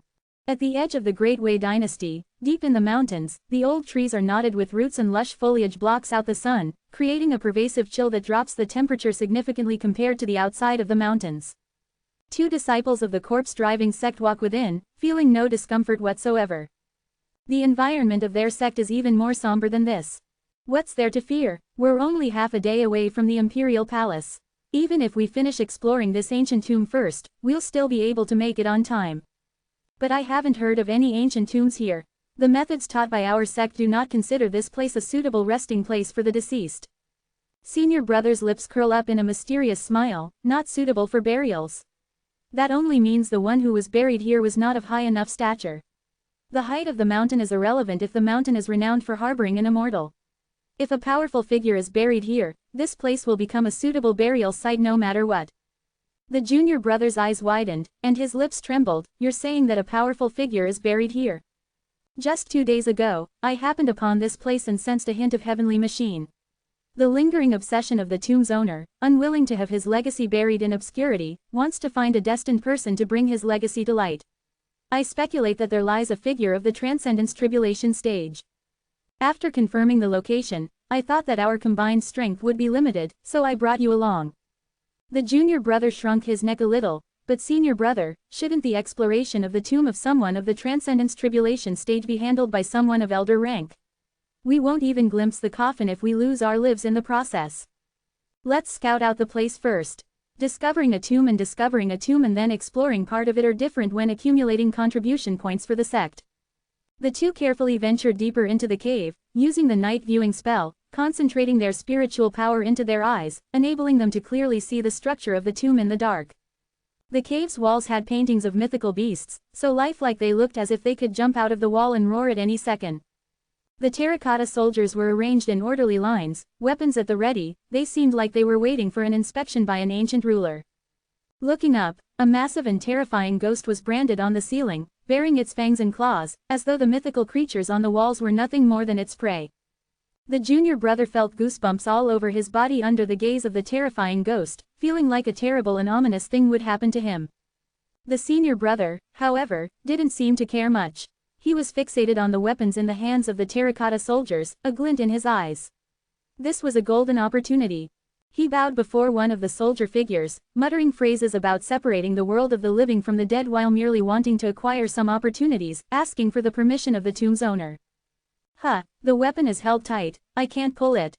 After several unsuccessful attempts, the senior brother concluded that the tomb's owner was reluctant to let them take anything, and had no choice but to give up. Suddenly, one of the terracotta soldiers slightly shifted, startling the senior brother, who promptly assumed a defensive posture. The junior brother also prepared himself to run away at any moment. I didn't expect to encounter living beings here. The voice of the terracotta soldier was surprisingly young, sounding like a person in their 20s. As the soldier stepped out of the line, his appearance matched his voice, looking like someone in his 20s. Don't be tense, my name is Mo Li, like you, I'm also here to explore the tomb. Mo Li chuckled casually, displaying the confidence of someone skilled enough to explore this tomb alone. Judging by your attire, you seem to be disciples of the corpse-driving sect. What a coincidence, I also have some ties with the corpse-driving sect. The junior brother cautiously asked, are you one of our client of the corpse-driving sect? One of the services provided by the corpse-driving sect was essentially loaning out corpses to living clients. The clients would borrow spirit stones from the sect and repay the debt when they are able to. If they died without repaying the debt, their corpses would be left to the corpse-driving sect. Our relationship is a bit deeper than that. Seeing that Mo Li didn't seem eager to delve further into the topic, the senior brother changed the subject. Brother Mo Li, do you know anything about this tomb? I have a fair understanding of it. I happened upon some mention of it in some old records. Legend has it that a great demon lies buried here, whose power was unparalleled and whose magic shook the heavens. He had cultivated the demonizing ancient art to its peak. Merely walking on the earth was enough to turn a Buddhist Pure Land into a land of demons. That terrifying. Both the senior and junior brother shuddered at the thought. From the sounds of it, this demon should at least be of the immortal level. Mo Li nodded vigorously, it's much more terrifying than that. He's a being that's too horrifying to be described. To truly understand the origin of this tomb, we have to go back to the internal conflict between two demons in the immortal realm 20,000 years ago. 20,000 years ago, there were two immensely talented demons in the immortal realm, one male and one female. The male demon was a natural-born seed of evil, with a mind that was different from the norm. He was wild and untamed, filled with arrogance, often surprising others with his actions. The female demon was heartless and merciless. She wielded the devouring sky immortal gourd and controlled calamities with unmatched combat power among her peers. The two of them fought from the immortal realm to the 9 provinces, tearing apart the void. Whoever saw them would scurry away. In the end, the female demon proved to be superior and suppressed the male demon, sealing him here. Even though he was suppressed, the male demon continued to resist. The horrifying ghost branded on the ceiling is one of his methods. If there were imprints of the terrifying ghost all around the cave, the male demon would have broken free. Unfortunately for him, he failed to unseal himself. Did you notice the murals on the wall? That's the means of the female demon. She possessed profound knowledge of painting and had the ability to breathe life into her paintings. If any unsuspecting individuals were to intrude, these mythical creatures would spring to life from the walls and tear the intruder to pieces. The two brothers shivered and were grateful they did not trigger any mechanism. Sealing off the tomb using blood and flesh, what a terrifying method. Wait, won't our exploration possibly aid in breaking the demon's seal and bring disaster upon the 9 provinces? The senior brother intended to leave with his junior brother. Mo Li, however, seemed unworried about this possibility. Don't be afraid. The seal is robust and it's unlikely that we three at the Golden Core stage would be able to break it. Besides, the male demon once tried to deceive cultivators into helping him break the seal by hiding numerous treasures within the tomb. As long as we hold on to our Tao hearts and are not deceived by the male demon, nothing will happen if we just take the treasures and leave. Seeing Mo Li speaking with confidence, the two brothers believed him somewhat and decided to explore the demon's ancient tomb with him. May I ask, Brother Mo Li, what are the names of the male and female demons? Mo Li shook his head. The names of these two demons are taboo and cannot be spoken out loud. However, I can tell you their honorifics. Please inform us, Brother Mo Li. These two demons were well-known adversaries and their honorifics were a complete contrast to their gender. The female demon was called the Black Sky King.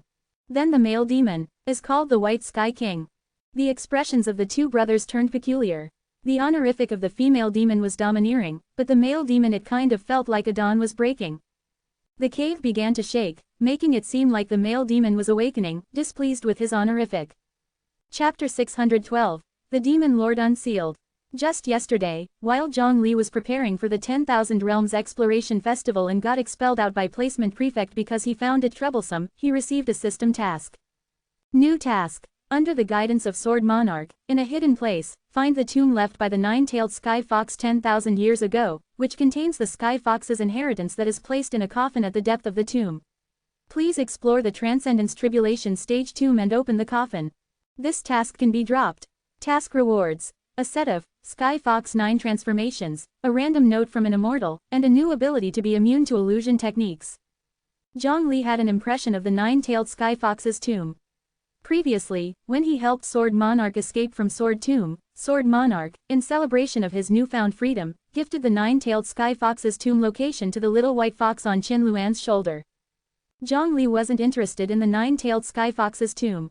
Seeing this task, he was reminded of Bai Hongtu, who disappeared in a coffin in a cave deep in the mountains of the Great Wei Dynasty. Out of concern for his friend, he decided to go look for Bai Hongtu. After all, the festival was coming soon. This tomb was completed by Zhongli and Yu Yin working together. Zhongli was in charge of finding the place, and Yu Yin was in charge of setting it up. Yu Yin, concerned that Bai Hongtu would be lonely in the coffin, drew some celestial beasts and created some terracotta warriors to keep him company. After arriving at the tomb, Zhongli ran into two little cultivators digging the grave and decided to provide them with some opportunities. Being involved in the excavation of Bai Hongtu, they should get some rewards after all. Brother Mo Li, are you going to participate in the 10,000 Realms Exploration Festival? The brothers, following behind Zhongli, felt an inexplicable sense of security, lowering their defenses and discussing the major events that had been happening in Juzhou recently. Everyone knew that the human emperor, Zhongli, had obtained the coordinates of the 10,000 realms. Cultivators in Juzhou could now go to other worlds, travel, save other realms, and develop in these other realms. Some small sects, their highest cultivation level being the nascent soul stage, were itching to give it a try. As they didn't have much presence in Juzhou, they could go over to these other worlds, spread their doctrines, take in good disciples, strengthen their sects. If they could save a world or establish contact between an alien world and Juzhou, they would be rewarded by the Imperial Palace. Going to an alien world meant facing the unknown and opportunities. Everybody was tempted. Even these small disciples like them were getting ready to follow the sect's managers for adventures in other realms. Even if I don't go, I'll probably be forced to participate. Zhongli had a clear understanding of Placement Prefect. What gains did your corpse-driving sect make in the zombie world? Speaking of this, the brothers were excited. Our gains are huge. We no longer have to worry about running out of corpses, or sharing one body among several disciples. The leader and the elders have brought back several rank 6 zombies, increasing the sect's top power by nearly double. Right now, the leader and the elders are organizing the items left behind by that star civilization, serving as proof of the civilization's former existence. Only the planet of Luo Ying and Luo Zhu survived in the zombie world, while other planets succumbed to the zombie crisis. Suddenly, music sounded, like a song from the heavens, long and distant. At the same time, a light appeared under the feet of the trio. Be careful, there's a trap left by the female demon here. The female demon is skilled in the art of music. Follow the rhythm and step only on the lit areas, then you'll be safe, Zhang Pin warned. If you miss a step, you'll be hit with a heart-penetrating attack of 1,000 arrows. The trio danced to the music, hopping and jumping, narrowly escaping from the trap. A vicious female demon indeed, the senior brother gasped for breath. A few jumps wouldn't have mattered, but he was scared that he would make a mistake and get hit by that heart-piercing attack of 1,000 arrows. He was panting out of fear. Indeed, she is vicious, Zhongli agreed, but the truth was there wasn't any trap. He was just teasing the two juniors. He had stepped on quite a few wrong places, but nothing happened. With Zhongli's lead, the once safely perceived tomb had become thrilling, and the senior and junior brothers tread cautiously, afraid that one false step would send them to the underworld. Be careful, this is the female demon's method. Be careful, this is the male demon's method. Be careful, this is the continuation of the fight between the male and female demons.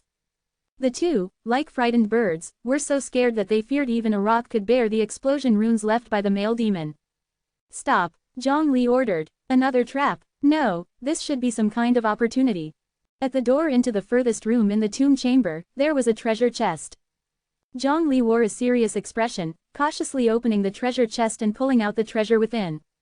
His fellow disciples curiously peeked over, exclaiming in disbelief, "It's actually the long-lost technique of Qi vision. And there's a cultivation technique too."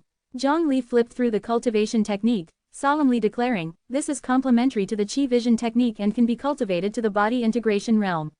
These techniques should be used in conjunction, so why don't you two take the treasure?" While his fellow disciples coveted the treasure, they knew they owed it to Zhang Li.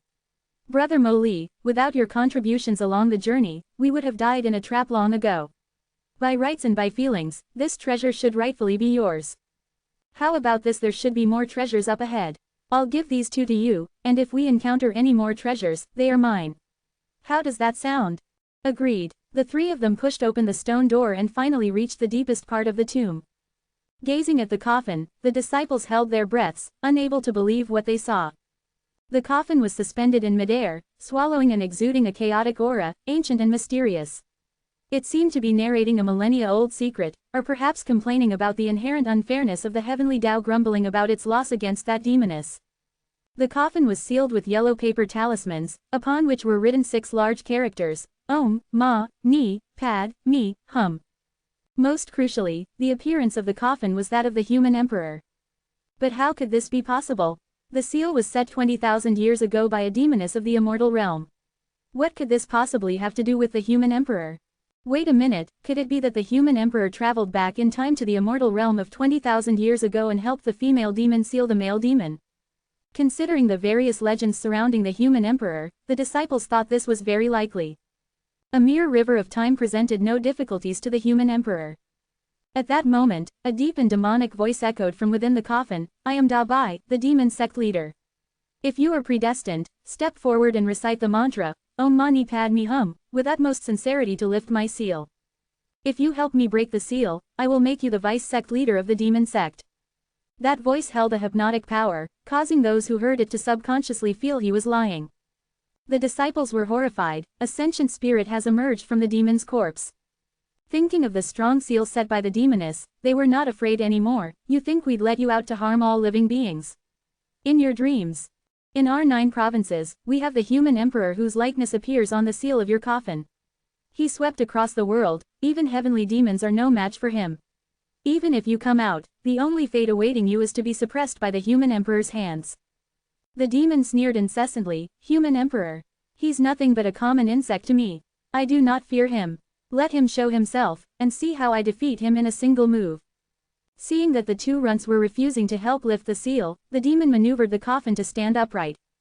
The image of the coffin resembled Zhang Li. It was a sight that felt oddly bizarre. Ha! Even the defeated lackeys of the human emperor dare to be so arrogant. Zhang Li tossed the 2 runts outside, then strode towards the coffin. "I am a disciple of the imperial palace, under the command of the human emperor, here to suppress the demon. This place is dangerous, you 2 should leave first." Thrown outside the cavern, the 2 disciples were tremendously concerned for Zhang Li's well-being. "I mean, now that the 2 runts are gone, shouldn't you help me open the lid? You couldn't open it yourself, but I didn't seal the coffin shut." Zhang Li raised an eyebrow, appearing disinterested. But why can't I open it? Wait, I get it now. You made the coffin a sliding door." Feeling insulted, Bai Hongtu angrily slid open the coffin and climbed out. Whose idea was this? Zhang Li came out of the cave looking as if he had been through a tough battle. "I have slain the demon. I need to stay back for cleanup, you 2 go to the imperial palace for the festival." The disciples thanked Zhang Li profusely and hurried towards the imperial palace. Chapter 613, Zhang Li and Bai Hongtu studying seriously. Congratulations, host, for successfully completing the task. Would you like to receive your reward now? Receive. Rewarding a set of the 9-tailed heavenly fox transformation. A set of the 9-tailed heavenly fox clan's secret technique called 9-tailed heavenly fox transformation appeared in Zhang Li's hand. This secret technique can temporarily enhance a practitioner's combat power at the cost of fatigue in the following days. Zhang Li had no interest in this technique, as he had seen it before. Temporary power-boosting techniques were abundant in the Imperial Palace. How else would they battle issues from outside the universe? Although this technique is good, it is inevitably far from the top-tier explosive techniques. Useless. Next one. You have been rewarded a randomly selected immortal's letter. Old Bai, have a look at this. Holding the immortal's letter, Zhongli beckons Bai Hongtu, who was hurrying along the road. The complete set of extraterritorial demon settings. By the looks of it, this seems like a record penned by our ancestor. Bai Hongtu exclaimed excitedly, urging Zhongli to flip through it quickly. They began to study it earnestly. More and more people are becoming concerned about the information regarding the extraterrestrial demons. Thinking about the content to be consistent, we need to jot down this book, to avoid forgetting the previous settings. If you want to fool everyone, the key points should first be vague, like the origin of the extraterrestrial demons. The more it is mentioned, the more mistakes it will make. The simpler explanation possible, the better. Extraterrestrial demons should be said as being born from negative emotions for now. As for how they are born, I simply do not know. That will lead to the second factor, provoking the other party's imagination. After knowing that extraterrestrial demons are born from negative emotions, people will associate it with the method of cutting 3 corpses and suspect that the extraterrestrial demons are the evil corpses of the immortals. The things that one can imagine on their own are more convincing than what I can say. There is also the third point. The settings should be complete. There should be important content about the source, level, and relationship of extraterrestrial demons with the immortal realm. The specific content does not need to be too rich to facilitate future supplements. After 20 confrontations, we can confirm that only Earth immortals turn into monsters. Those who attack Kyushu are also Earth immortals. I will insist that all extraterrestrial demons are Earth immortals so as not to damage the confidence of higher-level cultivators. If a higher-level extraterrestrial demon appears, just say it's a mutation, or that the other party is intelligent and is a commander who rarely makes a move. To explain why the immortal realm doesn't deal with extraterrestrial demons, it should be said as indifferent towards the lower realm because there is no need. This way, people will feel that the immortal realm is ruthless and lose the desire to ascend to the immortal realm. These are all I can think of now.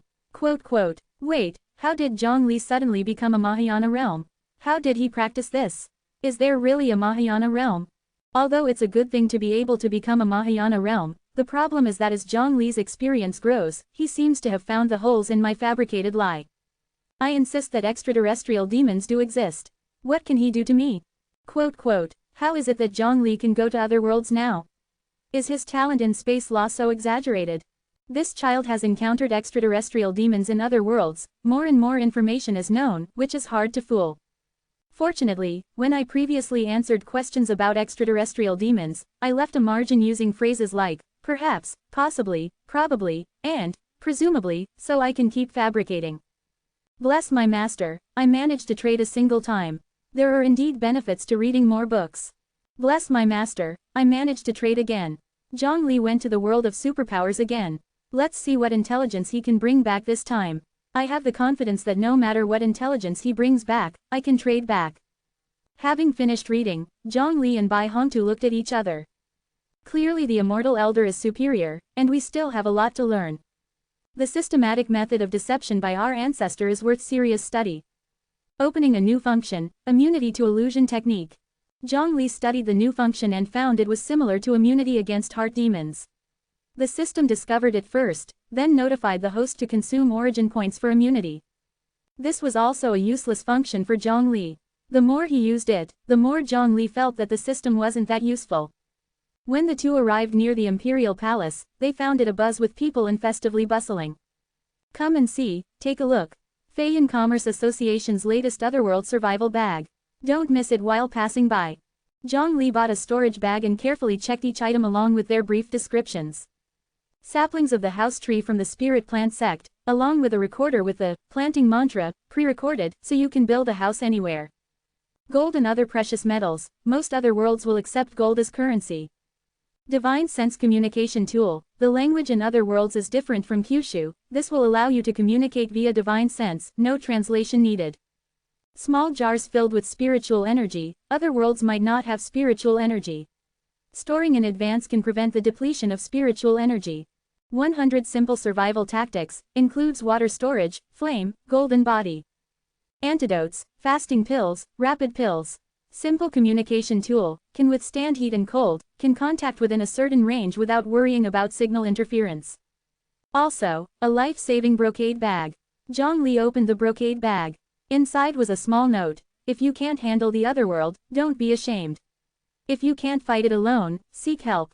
If the body integration realm can't, then consult the Transcendence Tribulation stage. If the Transcendence Tribulation stage can't, then ask Emperor Zhang. Think the items are complete, and the price is also appropriate. How many would you like? The more you buy, the more discounts you will get. We offer group purchase and delivery service. The shop assistant warmly promoted. Most people embark on the journey as a sect or a group of friends, starting from 10 bags each. Thank you, I am just buying one to take a look. The assistant continued enthusiastically. Do you two want to look at something else? Although they are not necessary for going to other worlds, it isn't harmful to be stocked up. After all, the storage ring is not full. Then let's have a look. This is the Clear Heart and Few Desires pill that we launched jointly with the Alchemy Peak of the Tao sect. After taking the pill, you can temporarily minimize your feelings towards the opposite sex to prevent being seduced by other worlders. How is the sales? The assistant scratched his head sheepishly. Honestly, not many people bought it. Everyone seems to hope that other worlders will use seduction. If you are not interested in this, try this pill. Jointly launched with the Union sect, the long performance pill can maximize your performance in the other worlds. Bai Hongtu asked, what if you take both the Clear Heart and Few Desires pill and the long performance pill at the same time? What would be the effect? If you're interested, you can try it yourself. Yu Yin's indifferent voice came from behind them. Chapter 614, Leisurely Stroll. I thought you didn't like shopping. Zhang Li and Bai Hongtu were both surprised. Yu Yin would actually come to such a place. I'm planning to send a group of official people from the Tianyuan Emperor dynasty to explore the otherworld. I heard that the Feiyan Commerce Association is holding an exhibit of otherworld specialty products, so I came to see if there's anything worth buying back. How's the quality? This Clear Heart and Few Desires pill is not bad, I'll take 300 of them. The attendant was overjoyed, this was a big customer. No need to repackage it, just put it in the gourd I brought. Yu Yin patted the wishing gourd at his waist. The wishing gourd couldn't resist, it just had to open its mouth and let the attendant feed it the pills. What do you need so many of these pills for? Speaking of this, Yu Yin sneered. After the talent exchange in the Great Zhou Dynasty Family Academy, the law of the Tianyuan Emperor dynasty is becoming regularized. The first step in this process was dealing with a shockingly large number of rapists. There must be more people involved, I can't even guess how many there could be if we delve deeper, we're still in the process of tracking and investigating. The Tianyuan Emperor dynasty is like this, if we send these people who can't control themselves to the otherworld to do as they please, I would feel guilty. Rather than doing that, wouldn't it be better to feed each of them a Clear Heart and Few Desires pill before they leave, to prevent them from harming the women in the otherworld? If problems still arise, then executing 1 to warn 100 is the only option. Yu Yin was filled with murderous intent as he said this. The people of the Tianyuan Emperor dynasty were inherently lawless, if they didn't see blood, they wouldn't learn their lesson. Attendant, please continue the introduction. The attendant was frightened by Yu Yin's powerful and cold aura, feeling that the man was no ordinary cultivator. This is a poetry anthology, which clearly indicates the appropriate occasion for each poem. What's the use of this? If the otherworld is a place that values poetry, you can use this anthology to stand out, to achieve overnight fame. Next, this is the photograph of the human emperor, it can ward off evil and demons, full of righteousness. Please rest assured, we have officially authorized by the Imperial Palace, it's not a pirated version commonly seen on the market. Therefore, the price is somewhat higher. Zhang Li gritted his teeth. Next. Disguise technique, convenient for changing appearance and movement. The three of them looked at each other after hearing about the disguise technique, feeling it was completely useless. A drop of true dragon blood, the dragon clan is a superior mythical beast, having a suppressing effect on general demons. If facing a large-scale demon attack, you can take out the true dragon blood to deter the demons. The three of them wandered around and found quite a few good items, which could indeed improve the efficiency of exploring the otherworld. Recently, an idea came to Zhang Li. Should we set up a brief education for those cultivators who have signed up to go to the otherworld? What's the content? Teaching them to respect local culture, to learn tolerance, to avoid arrogance and impatience, warning them not to think themselves superior, and so on. Bai Hongtu and Yu Yin both agreed with Zhang Li's point. When going from the 9 states to other worlds, there would always be some proud cultivators who looked at the people in the otherworld like uncivilized natives. Indeed, it's very necessary. I'll contact the Confucianism school for this, let them take care of it. Zhang Li thought up an outline for the teaching, asking the Confucianism school to implement it. After they left the Commerce Association, they ran into Pure Heart who was looking around. Pure Heart, you came shopping too. Pure Heart blushed when she saw Zhongli. She pointed to the camera on her chest. My master said she wants to see what's fun at the celebration, so she asked me to live stream. Zhongli greeted the camera on Pure Heart's chest. Red Dust, long time no see, is there anything you want to buy? I can help you buy it. Red Dust's voice came from the camera. Those female cultivators, clothing is rather unique, I want to go see, but Pure Heart won't let me, she says it's not a place for female cultivators. Since you're a man, take me over there to have a look. Not, since I'm a man, I am a man. Zhongli corrected Red Dust's mistake, then looked in the direction she was pointing to and found it was Union Sect recruiting customers. Union Sect disciples were enthusiastic, customers entered with a smile, and came out clutching their waists with the same smile, indicating that both parties were satisfied with the service. Zhongli also saw Li Er trying to sneak in, but was caught red-handed by Ao Chengcheng hiding nearby, who dragged him away by his ear. Just as Zhongli was about to persuade Red Dust, he saw a few human Emperor Palace guards appear and seal off the pop-up branch of the Union Sect. The Dream River Emperor and Emperor Wei came out in a dejected manner. Zhongli felt this scene was familiar. Fairy, as you can see, they're closed.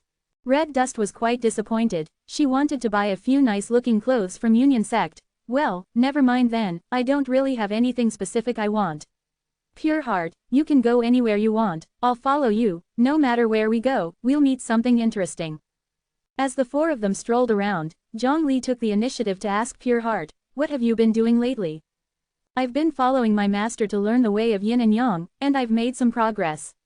Pure Heart was keen to show her progress and stretched out both her hands. One hand was black, and the other was white, 2 lotus flowers appeared in her palms. This is a yin and yang couple of lotus flowers, which can complement my 12-rank green lotus attack, greatly enhancing its power compared to before. That's not bad, how powerful is it, have you tried it? This was a topic Zhongli was interested in. A couple of days ago, when Zhang Konggu came to Red Dust to send invitations, he volunteered to try the power. What was the result? He ended up reporting for workplace injury and the invitations he brought were blown up. So he asked Commander Lu to rewrite several dozen invitations. So that's why I saw Commander Lu being cold towards Konggu the other day, it's because of this. Zhongli nodded, eating a petal of the lotus flower which exploded in his mouth, as a way to brush his teeth. Your power is indeed not bad, although it can't compare to when I was in the body integration realm, but it's still quite strong. Bai Hongtu nodded, also eating a petal of the lotus flower which exploded in his mouth, as a way to rinse his mouth. Indeed, although it can't compare to when I was in the body integration realm, but it's still quite strong. Zhongli and Bai Hongtu both turned to look at Yu Yin in unison, implying that it was Yu Yin's turn to speak. Yu Yin looked expressionless, using his gourd to hit the 2 out-of-tune guys each once. They only knew to bully Pure Heart and couldn't encourage her. How's your writing going? Any new inspiration? Do you need me to help you enter the world within the book again? Yu Yin changed the topic. Pure Heart's face turned even redder. She blushed and could only communicate through her divine sense. The things I've been writing recently can't be shown to outsiders. Oh, never mind then. Yu Yin's gaze shifted. He too looked a little shy. To physically enter the world of the book, he needed to use a spell to personally write. That is to say, he would also need to copy down the erotic content. This was too hard for a person. Chapter 615, Exploring the 10,000 Realms Festival. The vast multitude of realms, numerous as twinkling stars. The heavenly demon lurks beyond these realms, drooling over these tantalizing delicacies, while the immortal realm remains indifferent. The people of these realms are currently living in misery, in dire need of our rescue. Exploring the multitude of realms serves as a test for us in 9 provinces. It tests the ability of cultivators and the limits of 9 provinces, while also being a rescue operation for the multitude of realms. We must always remember, when we venture out into the multitudes of realms, we represent the dignity and decorum of 9 provinces. Precisely for that reason, we must hold ourselves to the highest standards. In the vast spectator stand, only Zhongli stands alone, hands clasped behind his back, dressed in simple white attire, facing the noisy crowd beneath the stage, the corner of his mouth curled up in a confident smile, his charisma undiminished. At this moment, Senior Brother Sundial of the observing Mahayana sect is busily recording this momentous event. The human path of the countless realms begins from the human path in 9 provinces, which starts with the lofty Zhang the human emperor. This exploration festival is a historic step for 9 provinces, human path towards countless realms human path. From now on, the path of immortals belongs to the immortal realm and the path of humans belongs to 9 provinces. Today is the start of the official exploration festival. Zhongli is delivering the opening speech. The Sky Mechanism Tower is broadcasting live using the 5 senses receiving mirror. Otherworldly television stations have also arrived, broadcasting live to their respective audiences. This event does not have much formality, therefore, only Zhongli is on the stage. The invited guests are mingling within the crowd, gossiping in disguise. Who do you think wrote this speech? I guess it was Commander Liu. Bai Hongtu stands below the stage, looking up at Zhongli, turning his head to ask a seemingly disinterested Yu Yin. Yu Yin puts down his water cup, not interested in such an obvious question. You've already guessed who it could be, what's left for me to guess?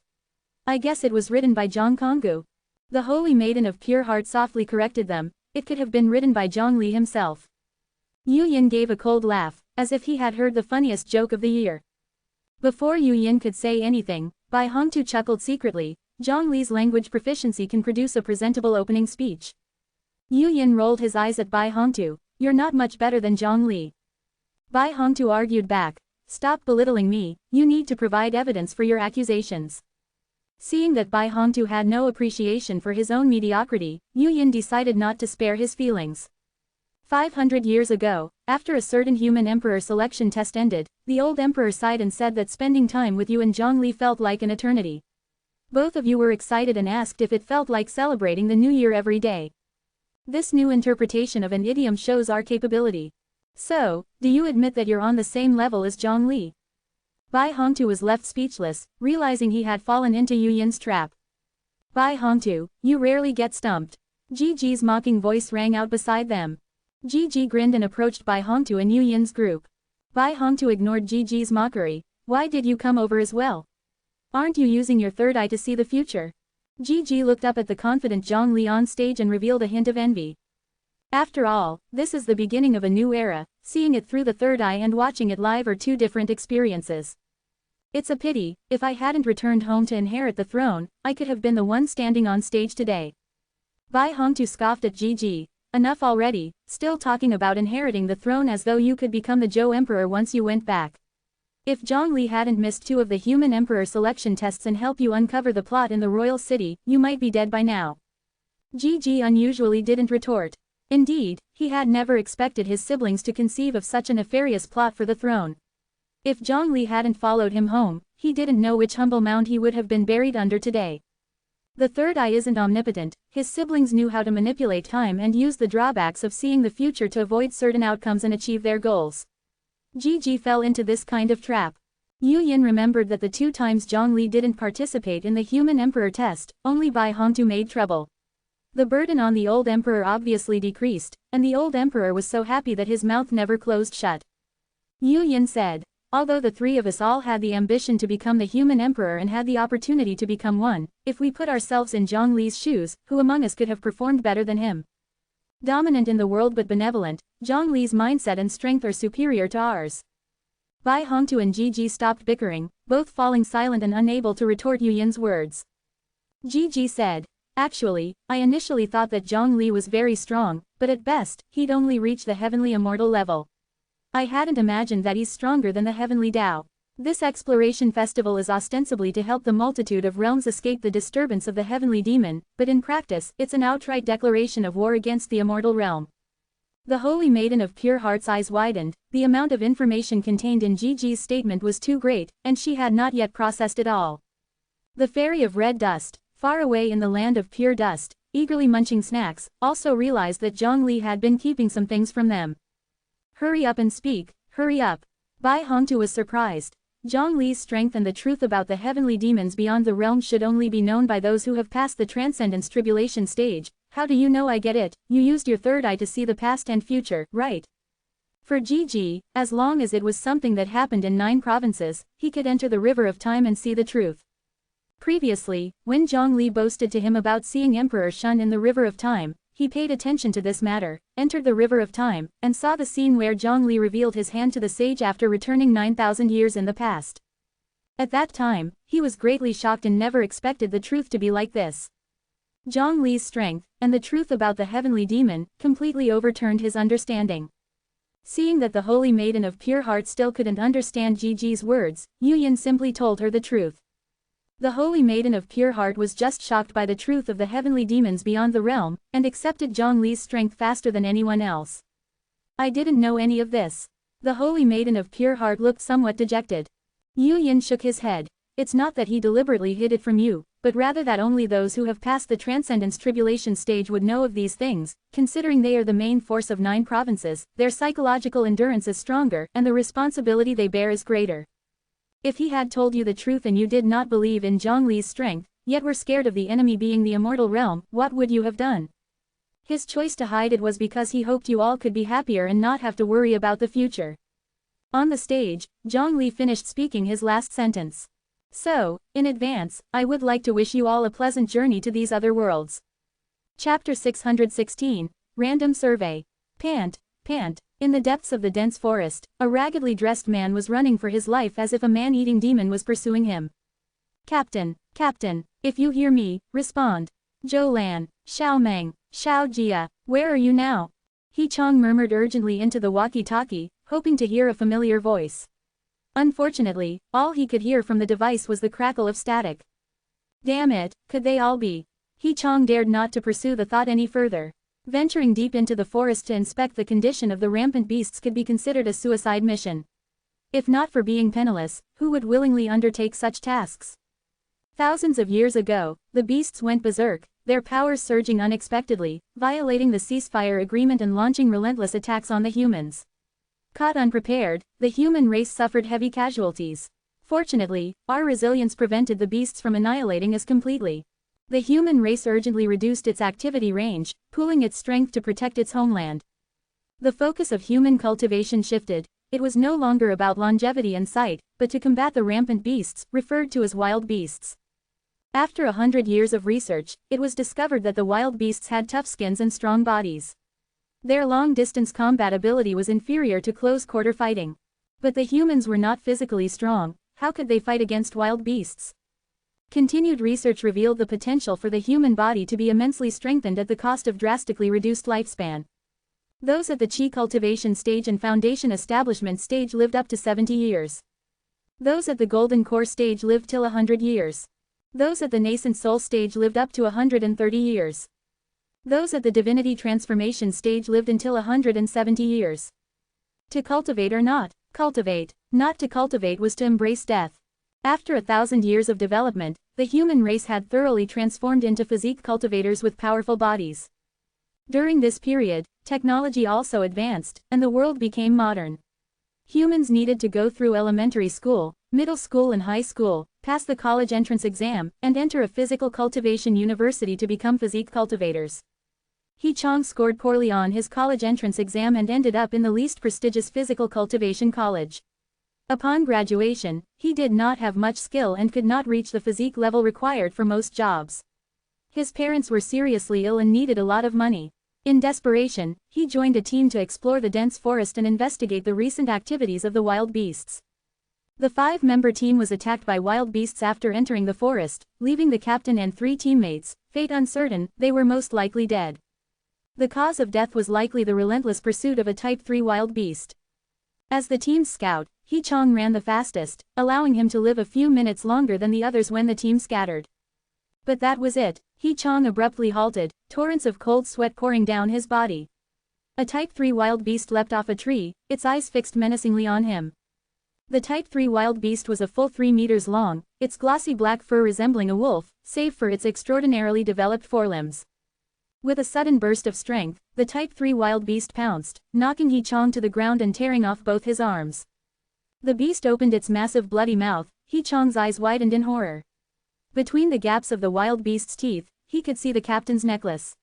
The lid of the necklace had opened, revealing a photo of the captain's family of 3. He Chong remembered the captain saying his child had to go to school, but they couldn't afford it, so he had to try his luck in the wilderness.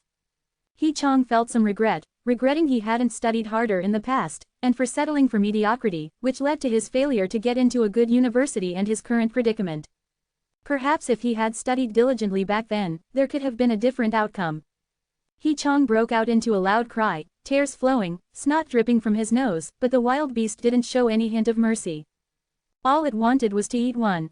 Just when He Chong was about to lose all hope, a flash of white light darted across, and several figures appeared nearby. How dare this beast harm people? The man at the forefront waved his hand, sending the three forms wild demon flying. Are you all right? He helped up He Chong, finding him severely injured with blood still flowing. He took out a hemostasis pill and a bone-mending pill, gave them to He Chong, and helped attach his arm back. He Chong gasped for air and quickly knelt down, bowing at the man in the lead. Thank you, sir, for saving me. Please, my friends are nearby, please save them too. The leader helped He Chong up. We of Jojo don't practice such customs, stand up. If someone is in danger, of course I would help. The leader let out his divine sense to investigate the surroundings, then shook his head regretfully. My divine sense covers a radius of 10 miles, you are the only living person. How could? He Chong went into a daze. We come from the world of Jojo, can you tell me what happened here? The leader chanted a soothing mantra to calm He Chong's emotions. Jojo world, yes, I am a deacon of the spirit plant sect of Jojo. My surname is Fang, behind me are the disciples of the spirit plant sect. As for these two, one is called Dong Li, and the other is Bai Haitu. They can also be seen as disciples of the spirit plant sect. The deacon of the spirit plant sect remembered how the sect master had stuffed these two strangers into the team before they set off, saying that they had some background, but didn't need any special treatment, and should be treated like sect disciples. Probably two people with connections. The deacon of the spirit plant sect thought. He Chong gradually regained his clarity and finally noticed that the other person had not opened his mouth. The deacon of the spirit plant sect explained with a smile, we just arrived in your world, and there's a language barrier, so we have to communicate with you using divine sense. I hope you don't mind. Now you tell me, what's the first thing you should do in an alien world according to the Manual of Exploration for the 10,000 Realms? Deacon Fang reviewed their learning situation before they set off. Before setting off, every cultivator went through at least 36 hours of study and had to pass the Confucian examination. Those who failed the exam were prohibited from going to alien worlds for 3 months. Deacon Fang, it is to understand the world's history as much as possible, striving for a multi-dimensional understanding to ensure authenticity, one of the spirit plant sect disciples said. Yes, He Chong, right. We just arrived and don't know much about your world. Could you tell us about the history of your world? He Chong briefly explained the world's history. May I ask a few questions?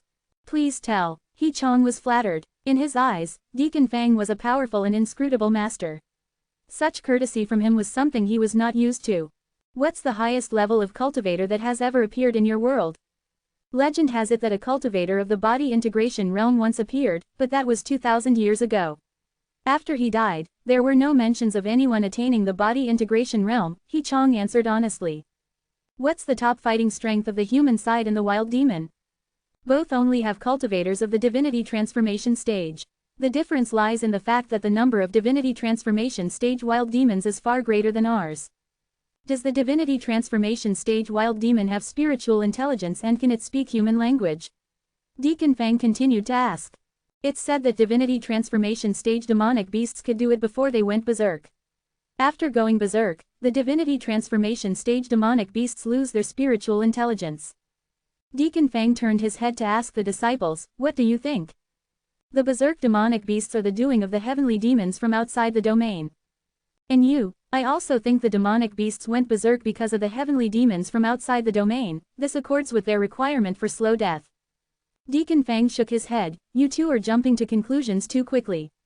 This He Chong is but a regular person with poor academic results, his historical foundation is not solid, and what he learned is all officially public history. How can you come to a conclusion just by listening to his side of the story? What's the first rule of the Manual of Exploration for the 10,000 Realms? It's to strive for a multi-dimensional understanding of world history. You have only recited it, but haven't truly understood its meaning. Disciples will keep this in mind. Zhang Li and Bai Hongtu slightly nodded, this Deacon Fang was doing well. They randomly picked teams to see if there were any improper conduct in exploring alien worlds. If it was a widespread problem, they would need to revise the pre-departure courses. Chapter 617, Melted into the Earth. Why is this sand-style savage beast melting? The crowd noticed that the sand-style savage beast, which was just casually killed by Advisor Fang, was melting away like an ice cube and returning to the earth. Advisor Fang released his divine sense and found that not only the sand-style savage beast but also the dead people were melting into the earth. This is quite normal, He Chong said as if it was a matter of course. Both humans and savage beasts draw power from the earth. When they die, they naturally return the power. This is a normal process that we call earth burial. Advisor Fang frowned, somewhat puzzled by this principle. It seemed as if the earth was consuming creatures. Was it an issue with the land or with the savage beasts? Advisor Fang turned to his disciples and said, "You tend to neglect battles in your daily lives. The sect master has emphasized many times the full utilization of the practice ground, but it remains deserted. This is a good chance to train you. Go and hunt a chi cultivation stage, foundation establishment stage, and golden core stage beast in the nearby areas. Bring back each beast corpse intact. Go. As for Dong Li and Bai Haitu, I don't know what the nature of your relationship with the sect master is, and I don't want to know. The sect master emphasized before we set off that you guys should be treated just like any other disciple. So, make sure to hunt a golden core stage beast on your own." Zhang Li and Bai Hongtu complied. Advisor Fang let loose his divine sense, observing every move of the disciples, with a slight frown. Their performance was too poor. Dealing with chi cultivation stage and foundation establishment stage beasts was still fine due to the advantage of their realm, but when faced with a golden core stage beast, they became panicked and disoriented. Luckily, they knew to work together. If they couldn't defeat the beast one-on-one, they would team up in pairs or groups of 3. The performance of Dong Li and Bai Haitu is actually very impressive, even I couldn't do better than them. Advisor Fang took a vine from his bosom and pressed it onto the ground. The vine wildly grew underground, shooting towards a savage beast in the distance. The beast, gnawing on a human who had just died but had not yet started to melt away, suddenly saw the ground bulge up. A vine suddenly sprouted, piercing the beast right between the eyes. Realizing its death was imminent, the beast shrieked continuously. The sound waves reverberated, cutting through the earth like a heavenly blade and severing the surrounding trees at their waists. Advisor Fang recited a scripture. The vine sprouted leaves, growing from the beast's eye through its veins until the roar of the beast abruptly stopped. If someone were to dissect the beast, they would find no blood vessels left in its body, only vines. Got a nascent soul stage beast. Advisor Fang let the vine drag the beast back. This easy kill left He Chong dumbfounded. This nascent soul stage beast could simply shatter city gates, leading to the fall of an entire city. Yet it had died so easily in the hands of this man. Once the disciples brought back the intact savage beasts, they reported their accomplishments to Advisor Fang. "Advisor Fang, what's the use of these beast corpses? Are we to analyze the cause of their craziness?" Advisor Fang put away all the beast corpses and found the disciples, question quite amusing, analyze the beasts. "We are the spirit plant sect, who understands the structure of a beast." "Then you want to," the disciples were confused. "Of course, bring them back and let the professionals analyze them." "We may not know, but does that mean all the sects in the 9 provinces don't know?" Advisor Fang laughed. "Don't forget, what backs us is not just the spirit plant sect, but the whole 9 provinces world." Upon hearing these words, the disciples suddenly understood. Before this, they had always considered turning to the sect elder in case of any difficulties in the foreign world, but they never realized that help could also be sought from other sects. Advisor Fang continued, "Entering the foreign world certainly offers the advantage of gaining a head start and providing you experiential learning, but remember, the most important purpose in exploring the foreign world is to stop the scheme of the outer realm heavenly demons. That should be the priority. We will bear this in mind." "He's doing well," Zhang Li passingly communicated to Bai Hongtu. So far, there hadn't been any issues with Advisor Fang's words or way of thinking. "I just wonder if he's always been like this, or if it's due to the courses opened by the Confucian school." Leading everyone, Advisor Fang left the dense forest and asked He Chong to obtain exploration rewards from the human officials. As for them, they fabricated identities and settled down among the humans. "Why don't we disclose our real identities?" "Because we haven't grasped the human officials' attitude towards us, and we don't know the strength of the human community either." Although He Chong said that a body integration realm hasn't emerged in a long time, it doesn't guarantee there are none on the human side. What if there are body integration realms among the humans and they harbor malice towards us? Should we ask the sect elder for help? The disciple thought of the backing they had. Advisor Fang shook his head. The sect elder has many matters to deal with and can't be bothered with everything. This will create a dependence. Remember, when out and about, don't be complacent simply because you have someone supporting you. Be cautious. Still confused, a disciple asked, "Why did we tell He Chong the truth? Won't he report us to the officials?" The truth was told to win his trust and to understand the situation of this world firsthand. As for He Chong reporting us to the officials. Advisor Feng pointed to his head. I have been observing He Chong with my divine sense. He indeed reported us to the officials, but they didn't believe his words. He laughed coldly. It's clear that in this world, nobodies have no say. The human higher-ups do not care about the opinions of nobodies. Let's go to the library, the place with the most information. Advisor Feng paid no more attention to He Chong. The foremost task now was to understand the history and battle power of this world. Advisor Feng found a dictionary and asked everyone to learn this world's language together. Previously, conversations relied on divine sense, but reading books required translation for which divine sense had no effect. These disciples were all Gold Core period cultivators, and after Zhang Li, Bai Hongtu, and Yu Yin improved the practice methods of divine sense, Gold Core period cultivators could also utilize divine sense, significantly increasing the learning efficiency. Soon, everyone learned the language of this world. While I use divine sense to scan books in the history section, you go to the body refining area and gather information on the body refining methods of this world. Then we will summarize the information and analyze the situation. Yes. Advisor Feng signaled them to lower their voices. Keep it down, this is a library. World history is more or less as He Chong described. Over 2,000 years ago, this was a world of cultivators, but the cultivators' levels were generally not high. The reason probably lies in the fact that the then cultivators were not willing to share their cultivation experiences. The unique cultivation methods would completely disappear once the master and the disciple both died. How could any progress be made like this? On the other hand, there was too much mixed breeding amongst the beasts, preventing them from manifesting their true lineage power. The highest level they could reach was the divinity transformation stage, but the beasts of that time were rational. Later, a body integration realm appeared among the humans and signed a ceasefire agreement with the beasts. After that, he disappeared. Some say he ascended to immortality, some say he roamed space. No one knows where he went. Chapter 618, Walking into a Trap. And then, the beasts went mad, losing their sanity and tearing the truce agreement apart. The two factions went to war, and all humans changed their cultivation strategy, becoming body cultivators in kind. There isn't much wrong with the body cultivation methods that you have gathered, it's just that they are somewhat crude compared to the orthodox body cultivators. Ever since records began, the soul returns to the earth after death, so the people here do not see any issues with this method of handling the body after death. It appears that the two main questions now are, where did the body integration realm cultivators go to and why do souls dissolve into the earth? Steward Feng frowned, stumped for an answer. Suddenly, an ancient voice rang out, you don't understand. Let me tell you why. Who is it? Steward Feng shot up from his seat. This voice was ethereal and elusive, and had somehow eluded his divine sense. I am the body integration realm cultivator you've been looking for. You wanted to find me, so here I am. An old man with a hunched back slowly appeared in front of everyone.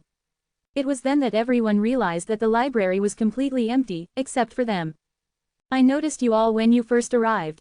Tell me, how did you get here? Teach me, and I may spare your lives. The old man revealed a greedy look. He had not expected that his plan of letting a group of humans die in the dense forest would bring him an unexpected surprise. A divinity transformation stage cultivator had brought a few golden core stage disciples here. According to their conversation, they seemed to be from another world. Excellent, I can finally leave this godforsaken place. His lifespan was now exhausted, and he needed to find precious materials to prolong his life. His world no longer had anything that he could consume. Spare our lives. You needn't be so aggressive, sir. Steward Feng placed his hand behind his back, gripping his summoning talisman. Hey, there's no need to be polite when the strong speak to the weak. I am showing the biggest mercy by sparing your lives, the old man declared murderously. In his time, the weak should contribute their valuables to the strong, there's no sense in arguing about it. Steward Feng realized that the old man had no intention of letting them live. As expected, no matter how cautious you are, you can't detect when a higher level cultivator is watching you. Steward Feng considered that he had done nothing wrong, but who could have foreseen that the place they arrived at would be within the divine sense range of a body integration realm cultivator? How is this for luck? The disciples realized the gravity of the situation and felt a cold chill run down their spines. They were born in a peaceful era and had never been tested by life and death. They ventured out with a playful attitude, never expecting to encounter danger. Zhang Li and Bai Hongtu didn't forget that they were at the Golden Core stage. As per etiquette, they were supposed to be trembling right now. So the two of them trembled like sieves. "What's that in your hand?" "A talisman to escape." The old man reached out, a suction force appearing from his palm that pulled the summoning talisman over, and then he tore it to pieces, laughing ferociously. "Escaping won't be so easy." But what the old man didn't know was that the way to use the summoning talisman was to tear it. A halo of light appeared in front of the old man, and a voice came from the other end of the light. "I want to see who dares bully the people of our spirit plant sect." A green-robed cultivator appeared in front of everyone, full of vitality. Where his footsteps departed, fresh flowers and tender grass grew. Sect Master, Steward Fang and the other disciples rejoiced. The Spirit Plant Sect Master, a mid-term body integration realm cultivator. Steward Fang quickly explained the situation through divine sense. "You're in the early stages of body integration, your vitality is declining, and your lifespan is drying up. You're at the end of your path, yet you want to kill and seize our Spirit Plant Sect members' treasures, thinking that our sect is defenseless." The sect master of the Spirit Plant Sect was furious. With a fierce glare from his eyes, and releasing the aura of the body integration realm, his robust vitality made the old man retreat 3 steps. The old man had never seen another body integration cultivator, and he didn't expect there to be such a big difference between those in the same realm. The old man was rude to the Spirit Plant Sect disciples, and the sect master did not intend to be polite to the old man either. Tree rise. A towering tree sprang up from the ground, lifting the entire library. The sect master of the Spirit Plant Sect did not want the battle to affect the common people. Azure style. The sect master of the Spirit Plant Sect drew his sword and swept out a green sword chi.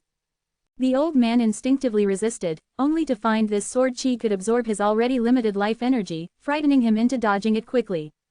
Upon acquiring life energy, the green sword chi seemed to come to life, transforming into a flying dragon and attacking the old man.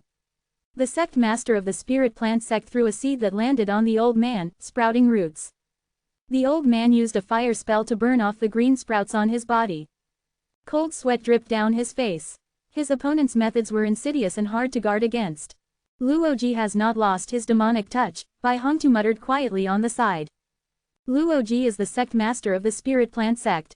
Born into a demonic family some 600 years ago, he exhibited extraordinary talent at birth, proficient in demonic techniques that absorb life energy, bringing great joy to his family. Luoji's family was later eradicated by the old human emperor, who, upon seeing Luoji's youth and innocence, decided to spare him. The Supreme Elder Zhongsen of Spirit Plant Sect was also present and suggested adopting Luoji. Luoji flourished in Spirit Plant Sect, where he cultivated trees and obtained life energy, which he used for fighting. He was a rare fighting cultivator in Spirit Plant Sect. In his demonic family, Luoji experienced a cold world of vested interests. But in Spirit Plant Sect, he experienced warmth, and saw everyone in the sect as his family. Now that his fellow sect members were threatened in a foreign world, he didn't mind showcasing his rage through his demonic abilities. The old man had no means to fight back against Luoji, he was badly injured and vomiting blood, with his life force rapidly declining. The old man revealed half of his broken teeth with a crow-like laughter. "My lord will certainly adore your strong life force." Luoji was unfazed. He threw 2 seeds, which instantly grew into 2 large spears, piercing through the old man's shoulders. The thrusts of the large spears, mighty and powerful, carried the old man into the universe. Suddenly, the spears stopped, as if lodged in the boundary of the universe. The boundary of the universe squirmed, secreting some unknown substance, which began to dissolve the spears. "I told you, my lord will like you." The old man laughed as he drew life energy from the unknown fluid secreted by the universe boundary. Luoji frowned, sensing something was amiss. He expanded his divine sense and shuddered. This place was not the universe at all, they were all inside the stomach of a colossal creature. Should anyone shift their view further away, they would see a gigantic beast lying in the universe, grinding its teeth with the shattered stars around it. And within the stomach of this colossal beast, a world unto itself thrives with life. Battles between humans and cruel monsters took place, with survivors continuing to live and the defeated being absorbed by the stomach of the beast. What Steward Fang and others thought to be the earth was actually the stomach lining of this creature. A cosmic creature. Luoji identified the origin of the gigantic beast. Chapter 619, Star Beast. The Star Beast race is a species unique to the immortal realm. Simply put, these divine beasts have such huge appetites that ordinary worlds cannot sustain them. Generally, a single star beast would consume an entire universe from birth to its attainment of immortality. This size indicates that it's a star beast of the Transcendence Tribulation stage. Luoji deduced. Quite the discerning eye. Rumbling sounds resonated from the stomach wall, vague like thunder. A small tumor-like protrusion formed on the stomach wall. It morphed into a humanoid shape and detached itself. Luoji immediately recognized it as a star beast's avatar. You came from the immortal realm? Luoji asked cautiously. Unexpectedly observant for a mortal from the lower realm. The star beast's avatar seemed slightly surprised, but it didn't take Luoji seriously. The elderly man was reminded of his past experience when he first reached the body integration realm. After becoming the first person ever to reach the body integration realm, he was full of ambition. He wanted to explore the universe to see if other forms of life existed there. What he didn't expect was that after soaring into outer space, instead of the boundless universe, he was faced with a cruel reality.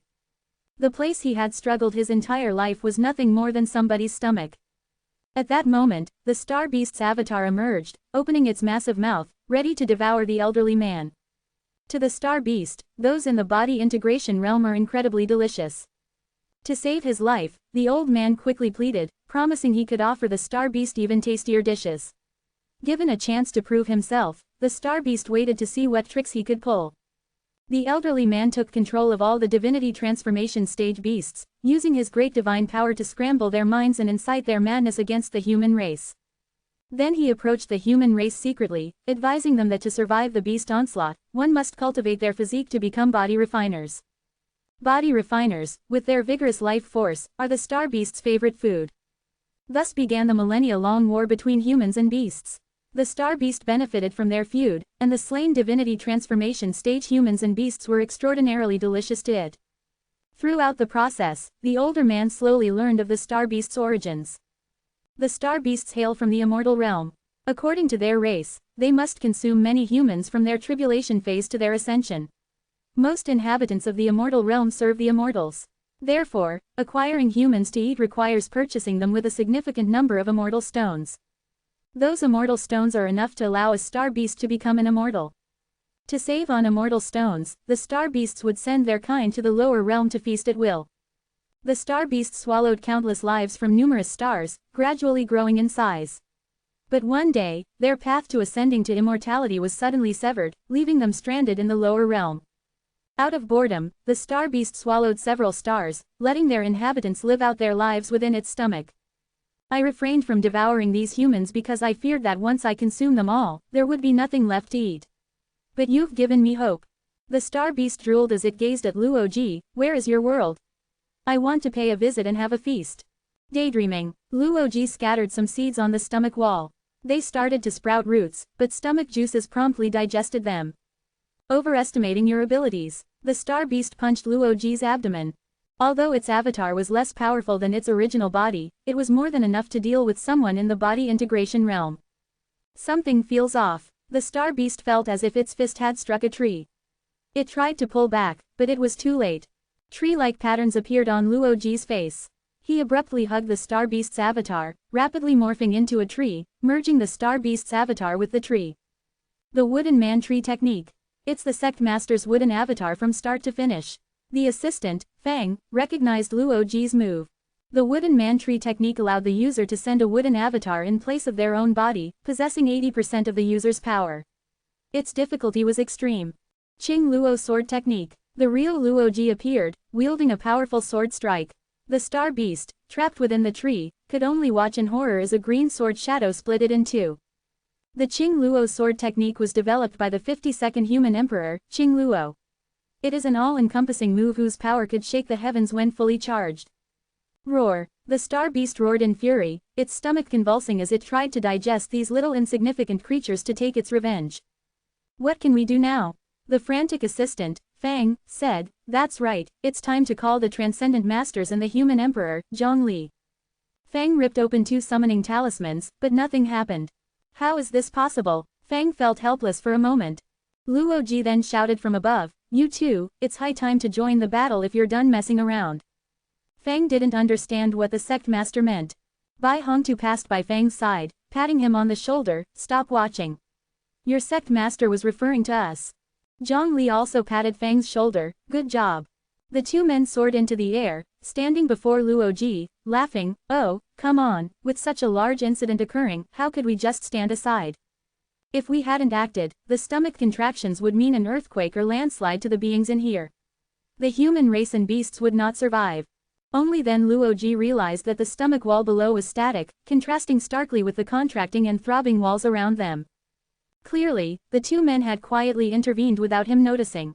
"Star Beast, for sparing immortal stones, you ate humans. You deserve to die." Zhang Li had heard about the Star Beasts from Chengkun Shanwang earlier. The Star Beasts ate massive amounts of beings daily. They were undoubtedly evil. Transcendence Tribulation Stage. Let's see who's bigger. Bai Hongtu cast Law of Heaven and Earth, expanding to break out of the Star Beast's body and causing the beast to roar in pain repeatedly. "Even though my magic projection isn't as big as Li Er's, it's more than enough to deal with you." Among the wreckage of the stars, two colossal figures confronted each other, one beast, one man. Their clash caused shockwaves that grinded the fragments of stars into dust.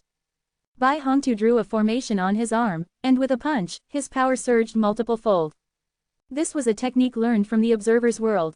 Unlike the original technique from the Observer's World, it was more sophisticated and didn't require sacrificing an arm to use.